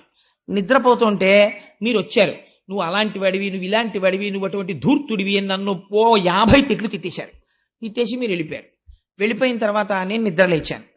నిద్రలేచి మామూలుగా మొహం గడిగేసుకుని చాలా సంతోషంగా భాగవతం సాయంకాలం ఉపన్యాసం చెప్పాలి అని చెప్పి విర్రిక్కిపోతున్నాను. మా ఆవిడంది, నీ బుర్రకాయ ఉపన్యాసం 50 తిట్లు తిట్టాడు ఆయన వచ్చి అన్నాడు. ఎప్పుడు తిట్టాడన్నాను. ఆ తిట్లు తిట్టినప్పుడు నాకేమైనా వికారం కలుగుతుందండి? ఏ వికారం కలగదు. ఎందుకని? నా మనస్సు పుచ్చుకునే స్థితిలో లేదు, సుషుప్తిలో ఆత్మతో రమించిపోయింది. మీరు తిట్టినా నాకెక్కదు. ఎందుకంటే చెవి పుచ్చుకోదు. ఉంది కానీ చెవి పుచ్చుకోదు. మాట వెళ్ళదా? వెడుతుంది, కర్ణభేరికి తగులుతుంది, కానీ మనస్సులోకి వెళ్ళదు. మనస్సు పుచ్చుకోలేదు, రియాక్షన్ లేదు. రియాక్షన్ లేదు, నేను ప్రశాంతంగా ఉన్నాను. రియాక్షన్ లేని స్థితి ఎప్పుడు? ఈశ్వర పాదములను పట్టుకుని ఉన్నప్పుడు మనసు రియాక్ట్ అవ్వదు. ఎందుకని? ఈశ్వరుడిలోనన్నా కలవాలి, లేకపోతే బడలిక చేత సుషుప్తిలోనన్నా ఆత్మలోకి వెళ్ళిపోయి ఉండాలి. ఆయన ప్రయత్నపూర్వకంగా ఈశ్వర పాదములు పట్టుకుని ఉన్నాడు. కలి వెళ్ళలేదు. ఇప్పుడు ఏం చేశాడు? తను సంతోషపడిపోతున్నాడు, నేను పావుని వేశానని. అవతల వాడికి పాము వేయడం వల్ల అవమానం ఏం లేదు. ఆయన బాధపడితే కదా. తను సంతోషపడిపోతున్నాడు. ఇదో క్రౌర్యం. అవతలవాడు బాధ పడకపోయినా నేను గొప్ప పని చేసేసాను లేని సంతోషపడిపోతున్నాడు. ఎంత అసహ్యకరమైన పని అది. సంతోషపడిపోయి ఇంటికి వెళ్ళిపోయాడు. ఇంటికి వెళ్ళిపోయి అంతఃపురంలోకి వెళ్ళి కిరీటం తీసి పక్కన పెట్టాడు. బుద్ధిలోకి ప్రవేశించడానికి కిరీటంలోంచే కదండి వెళ్ళిపోతాడు. పక్కన పెట్టగానే అనుమానం వచ్చింది. ఏమిట్రా, దాహం వెయ్యడం ఏమిటి? నేను ఆయన ఆశ్రమానికి వెళ్ళడం ఏమిటి? ఆశ్రమానికి వెళ్ళిన వాడిని ఊరుకోకుండా ఆయన మెళ్ళలోకి తీసుకెళ్లి చచ్చిపోయిన పావు నేయడం ఏమిటి? అయిపోయిందిరా, నా రాజ్యం అయిపోయింది, నా ధనం అయిపోయింది, నా భోగం అయిపోయింది, నా పరిపాలన అయిపోయింది. కాబట్టి నేను చెయ్యరాని దుష్కృత్యమును చేసేశాను. దీనికి అంతటికీ కారణం కలిపురుషుడు ప్రవేశించేశాడు. ఎంత తప్పు చేశాను అని పశ్చాత్తాపడిపోయాడు. అంటే ఆయన సహజ స్థితి అది కాదు, భ్రష్టుడైపోయాడు కలిపురుషుడి వలన. ఇప్పుడు ఇదెవరికి తెలిసింది? ఆయన చేత ప్రతిస్పందన తేలేకపోయాడు. కానీ ఇది మునికుమారులు చూశారు, చిన్న చిన్న పిల్లలు. వాళ్ళు చూసి పరిగెత్తుకుంటూ వెళ్ళారు. ఎవరి దగ్గరికి వెళ్ళారు? ఆ కౌశికీ నది ఒడ్డున ఆడుకుంటున్నాడు శమీక మహర్షి యొక్క కుమారుడు శృంగి. ఆ పిల్లవాడి దగ్గరికి వెళ్ళాడు. వాడు మహాతపస్వి. వాడి దగ్గరికి వెళ్ళి, ఉరే మీ నాన్నగారు తపస్సు చేసుకుని సమాధిలో ఉండగా ఒక రాజు వచ్చి, ఆ రాజు ఎవరో ఆ పిల్లలకి తెలియదు. అది గమ్మత్తు, ఆయన పేరు తెలియదు వాళ్ళకి. ఒక రాజు వచ్చి ఏదో మాట్లాడాడు, మీ తండ్రి పలకలేదు. కోపంతో చచ్చిపోయిన పావుని ధనస్సుతో ఎత్తి మీ నాన్నగారి మెళ్ళలో వేసి వెళ్ళిపోయాడు. వెంటనే ఆయన అన్నాడు, మీరు రాజు అంటున్నారు కదా, రాజు క్షేమంగా రాజ్యమును దేని వలన పరిపాలించగలిగాడు? నా తండ్రి వంటి తపస్వి ఇక్కడ ఉండడం వల్ల రాజు పరిపాలించగలిగాడు. ఒక యజమాని బయట పారేసినటువంటి ఎంగిలి మెతుకులు తిని బలిసినటువంటి కాకి యజమాని తల మీద తంతే ఎంత అకృత్యమో, ఇంటి బయట కూర్చోవలసిన కుక్క యజమాని నివేదనకి సిద్ధం చేసిన ప్రసాదాన్ని ఇంట్లో కలియబడి తింటే ఎంత అపచారమో, బయట ఎక్కడో నిలబడి దానం అడగకుండా, ధర్మం అడగకుండా, ఒకటి అడగకుండా జింక చర్మం కట్టుకుని సమాధిమగ్నుడైన నా తండ్రి మెడలో పాము వేశాడా, మృత సర్పాన్ని వేశాడా? అని వెంటనే కౌశికీ నది జలాల్ని చేత్తో పట్టుకున్నాడు. ఓడక వింటి కోపున మృతోరగమున్ కొని తెచ్చి మారుమాటాడకయున్న మజ్జనకు అంశతలంబున పెట్టి దుర్మత క్రీడ చెరించు రాజు హరకేశువులడ్డిననైనా చచ్చుపోనేటి కేడవనాడు ఫణీంద్రు విషానల హేతి సమ్మతిన్. అంతే, శాపం ఇచ్చేశాడు. ఆ నీళ్లు పట్టుకుని ఒక్క మాట అన్నాడంతే. ఓడక వింటి కోపున మృతోరగమున్ కొని తెచ్చి, చేతిలో ఉంది కదా ధనస్సు అని చెప్పి చెయ్యకూడని పని చేశాడు. ఎంత మాట అన్నాడో చూడండి. దేనికి ధనస్సు చేతిలో? అమాయకులైన ప్రజల్ని రక్షించడానికి చేతపట్టాడు. కానీ ఇవాళ చేతపట్టిన ధనస్సుతో అకృత్యాన్ని చేశాడు. ఓడక వింటి కోపున మృతోరగమున్ కొని తెచ్చి మారుమాటాడకయున్న మజ్జనకు అంశతలంబున పెట్టి, కనీసం ఎదురు తిరిగి ఒక మాట మాట్లాడలేదే అవమానించాడనడానికి. సమాధిమగ్నుడైన మా తండ్రి యొక్క కంఠసీమనందు స్మృత సర్పాన్ని వేశాడా? అటువంటి రాజు ఎవడైనా అయ్యుండి ఉండవచ్చుగాక, హరకేశవులడ్డిననైనా వాడు ఈశ్వరుడే అడ్డని, శ్రీ మహావిష్ణువే అడ్డని చచ్చుబో 7వ నాడు, 7వ నాటికి చచ్చూరుకుంటాడంతే అని. ఎలా చచ్చిపోతాడు? పైగా తక్షక ఫణీంద్ర విషానల హితి సంహతిన్, తక్షకుడనేటటువంటి ఒక మహాసర్పము యొక్క కాటు వలన మరణించుగాక అని ఆ నీళ్లు విడిచిపెట్టేసి తిరిగి ఆశ్రమానికి వచ్చేసాడు. మీరు ఇవాళ నాతో కొద్దిగా సహకరించండి. శుకమహర్షిని ప్రవేశపెట్టి పూర్తి చేద్దాం. మహోత్కృష్టమైనటువంటి స్థితి. ఇవాళ శుకమహర్షి వస్తే మన జీవితం ధన్యమైపోతుంది. నేను శుకుల్ని ప్రవేశపెట్టాలని ప్రయత్నం చేస్తున్నాను. ఆశ్రమానికి వచ్చి ఏడుస్తున్నాడు తండ్రి ముందు పడి. తండ్రికి బాహ్యస్మృతి వచ్చింది. అడిగాడు, ఎక్కువ సమయం తీసుకోనమ్మా, ఒక్క 10 నిమిషాలు, సాధ్యమైనంత సంక్షిప్తంగా చెప్పే ప్రయత్నం చేస్తాను. ఆయన అన్నాడు, ఎందుకు ఏడుస్తున్నావు అన్నాడు. అంటే, తండ్రి మీ కంఠమునందు మృత సర్పం ఉన్నది అన్నాడు. తీసి కింద పరేశాడు శమీకుడు. ఎవరు వేశారన్నాడు. నాకు తెలియదు, ఎవరో రాజు వేశాడు. ఆ రాజుని శపించాను నాన్నగారు, నేటికి 7వ రాజు చచ్చిపోవాలని అన్నాడు. వెంటనే మహర్షి అన్నారు, పాపంబు మనకింక ప్రాపించ మనకింక. ఎంత పని చేశావురా నువ్వు. చేసినటువంటి దుష్కర్మ వలన మనకి పాపము సంప్రాప్తించింది. ఎందుకో తెలుసా? రాజు నశించిన రాజ్యమందు నువ్వు రాజు మరణించాలని కోరుకున్నావు. రాజు చచ్చిపోతే కలిపురుషుడు ప్రవేశించని మనస్సులు అలా ఉంటాయి. అపకారి యందు కూడా ఔదార్యంతో ధర్మం మాట్లాడతాడు. మనకింక రాజు నశించిన రాజ్యమందు బలవంతుడగువాడు బలహీనుడగువాని పశు దార హయ సువర్ణాదులను అపహరించు. రాజు అంటే విష్ణు అంశ. విష్ణువు యొక్క అంశతో రాజు పరిపాలిస్తూ ఉంటాడు. నువ్వు రాజుని తొందరగా శపించేశావు. పరీక్షిత్తు వెళ్ళిపోతే ఇంకా మళ్ళీ మనకు అటువంటి పరిపాలకుడు ఎక్కడొస్తాడు? రాజు నశించిపోతే ఏమవుతుందో తెలుసా? బలహీనుడైనటువంటి వాణ్ణి బలవంతుడైనటువంటి వాడు వచ్చి మొత్తి ఏమెత్తుకుపోతాడో తెలుసా? వాడి పశువుల్ని ఎత్తుకుపోతాడు. దారా, ఆఖరికి ఇది యుక్తాయుక్తమా అని చూడకుండా వాడి భార్యని కూడా ఎత్తుకుపోతాడు. హయా, గుర్రాలను ఎత్తుకుపోతాడు. సువర్ణ, ఎత్తుకుపోవట్లేదండి. కారు పార్క్ చేస్తే ఎత్తుకుపోతారు, స్కూటర్ పార్క్ చేస్తే ఎత్తుకుపోతారు. కారు పార్కింగ్ ప్లేస్లో మీరు కారు పెట్టి అపార్ట్మెంట్లో పడుకుంటే టేప్ రికార్డర్ ఎత్తుకుపోతారు. హయం అంటే నాకు గుర్రాలు లేవు కదండి, కలిపురుషుడు రావనక్కర్లేదు. గుర్రాలంటే కారులే, వాహనం కదా. అందుకని హయ సువర్ణాదులను అపహరించు. బంగారం అనేటటువంటిది ప్రాణం మీదకి తెచ్చేస్తుంది. ఎక్కడ వరకు ఎందుకండి? ఒక పిచ్చి తల్లి బ్యాంక్ ఎంప్లాయీ ఒంటి మీద బంగారు నగలు వేసుకుని వెళ్ళడం ఆవిడ సంతోషం అంతే. ధర్మబద్ధంగా ఆర్జించుకున్నటువంటి 4 నగలు వేసుకుని బ్యాంకుకి వెళ్ళేది ఆవిడ. నేను ఆ మధ్య చదివాను ఇక్కడ రాజమండ్రి దగ్గరలో, ఒంటి మీద బంగారు నగల కోసమని ఒక పండగ నాడు ఆవిడ తల పట్టుకుని ఆటో రాడ్లకేసి కొట్టి చంపేసి నగలెత్తుకుపోయి శవాన్ని తీసుకెళ్లి కాలవలో పారేశారు. కలిపురుషుడు ఉన్నాడు బంగారమునందు. చంపేలా మూలఘాతి, నాశనం. వ్యాసుడు అబద్ధాలు చెప్పవలసిన అవసరం వ్యాసుడికి ఏముందండి? దాన్ని ఆంధ్రీకరించవలసిన అవసరం పోతన గారికి ఎక్కడుంది? మీకు అధర్మం కలిపురుష లక్షణం స్పష్టంగా కనపడుతుంటుంది. అందుచేత బలవంతుడగువాడు బలహీనుడగువాని పశు దార హయ సువర్ణాదులను అపహరించు. అక్కడతో అయిపోదు. జారాదులు సంచరింతురు. జారత్వం చేసేవాడు సిగ్గు లేకుండా చెప్పుకుంటాడు. అందరూ ఉంటూ ఉండగా 2వ భార్య దగ్గరికి ఎడతాడు, 3వ భార్య దగ్గరికి ఎడతాడు. నాకు 2 భార్యలని చెప్పుకుని దుష్ట సంగము వలన మంచివాణ్ణి పాడు చేసేస్తాడు. కాబట్టి ఏమైపోతుంది? అదొక స్టేటస్ సింబల్ అయిపోయినా ఆశ్చర్యం లేని రోజు వచ్చేస్తుంది. కాబట్టి ఎటువంటి స్థితికి వెళ్ళిపోతారు అంటే జార చోరాదులు సంచరింతురు, ప్రజలకు అన్యోన్య కలహంబుల తిశయిల్లు. నిష్కారణంగా ప్రజలు దెబ్బలాడుకోవడం మొదలెడతారు, పైన అదుపు చేసేవాళ్ళు లేడు అన్న ధైర్యంతో. కాబట్టి ప్రజలకు అన్యోన్య కలహంబులని అతిశయిల్లు. వైదికంబయ్యున్న వర్ణాశ్రమాచార ధర్మమెల్లయు కూడా తప్పిపోవు. వేదము చెప్పినట్టుగా ఇంతకాలం ఉన్నటువంటి ధర్మం అంతా తప్పిపోతుంది.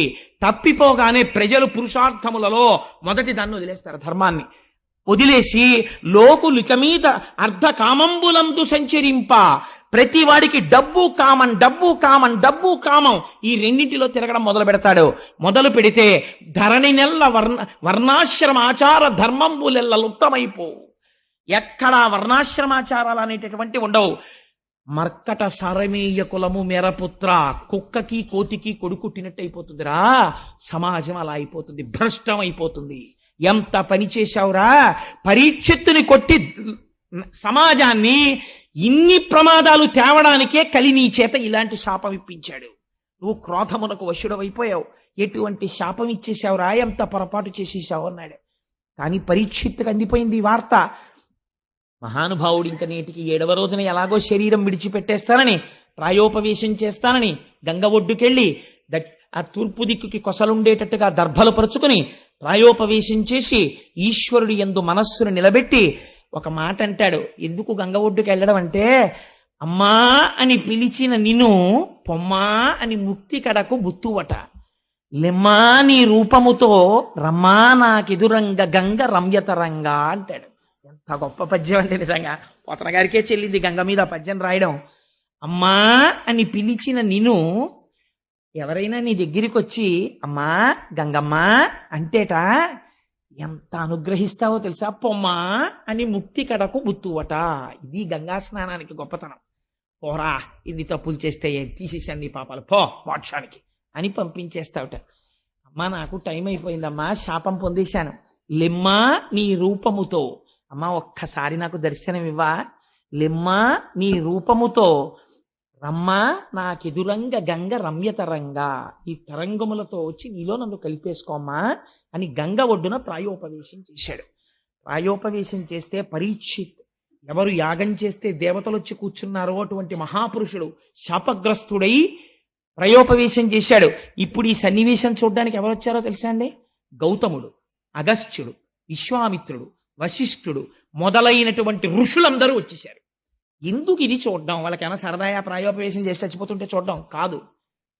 పరీక్షిత్ నిర్గమించగానే కలి విజృంభణం ఎలా ప్రారంభమవుతుందో చూస్తున్నారు. ఇంకా ఎంత ఆశ్చర్యం రా!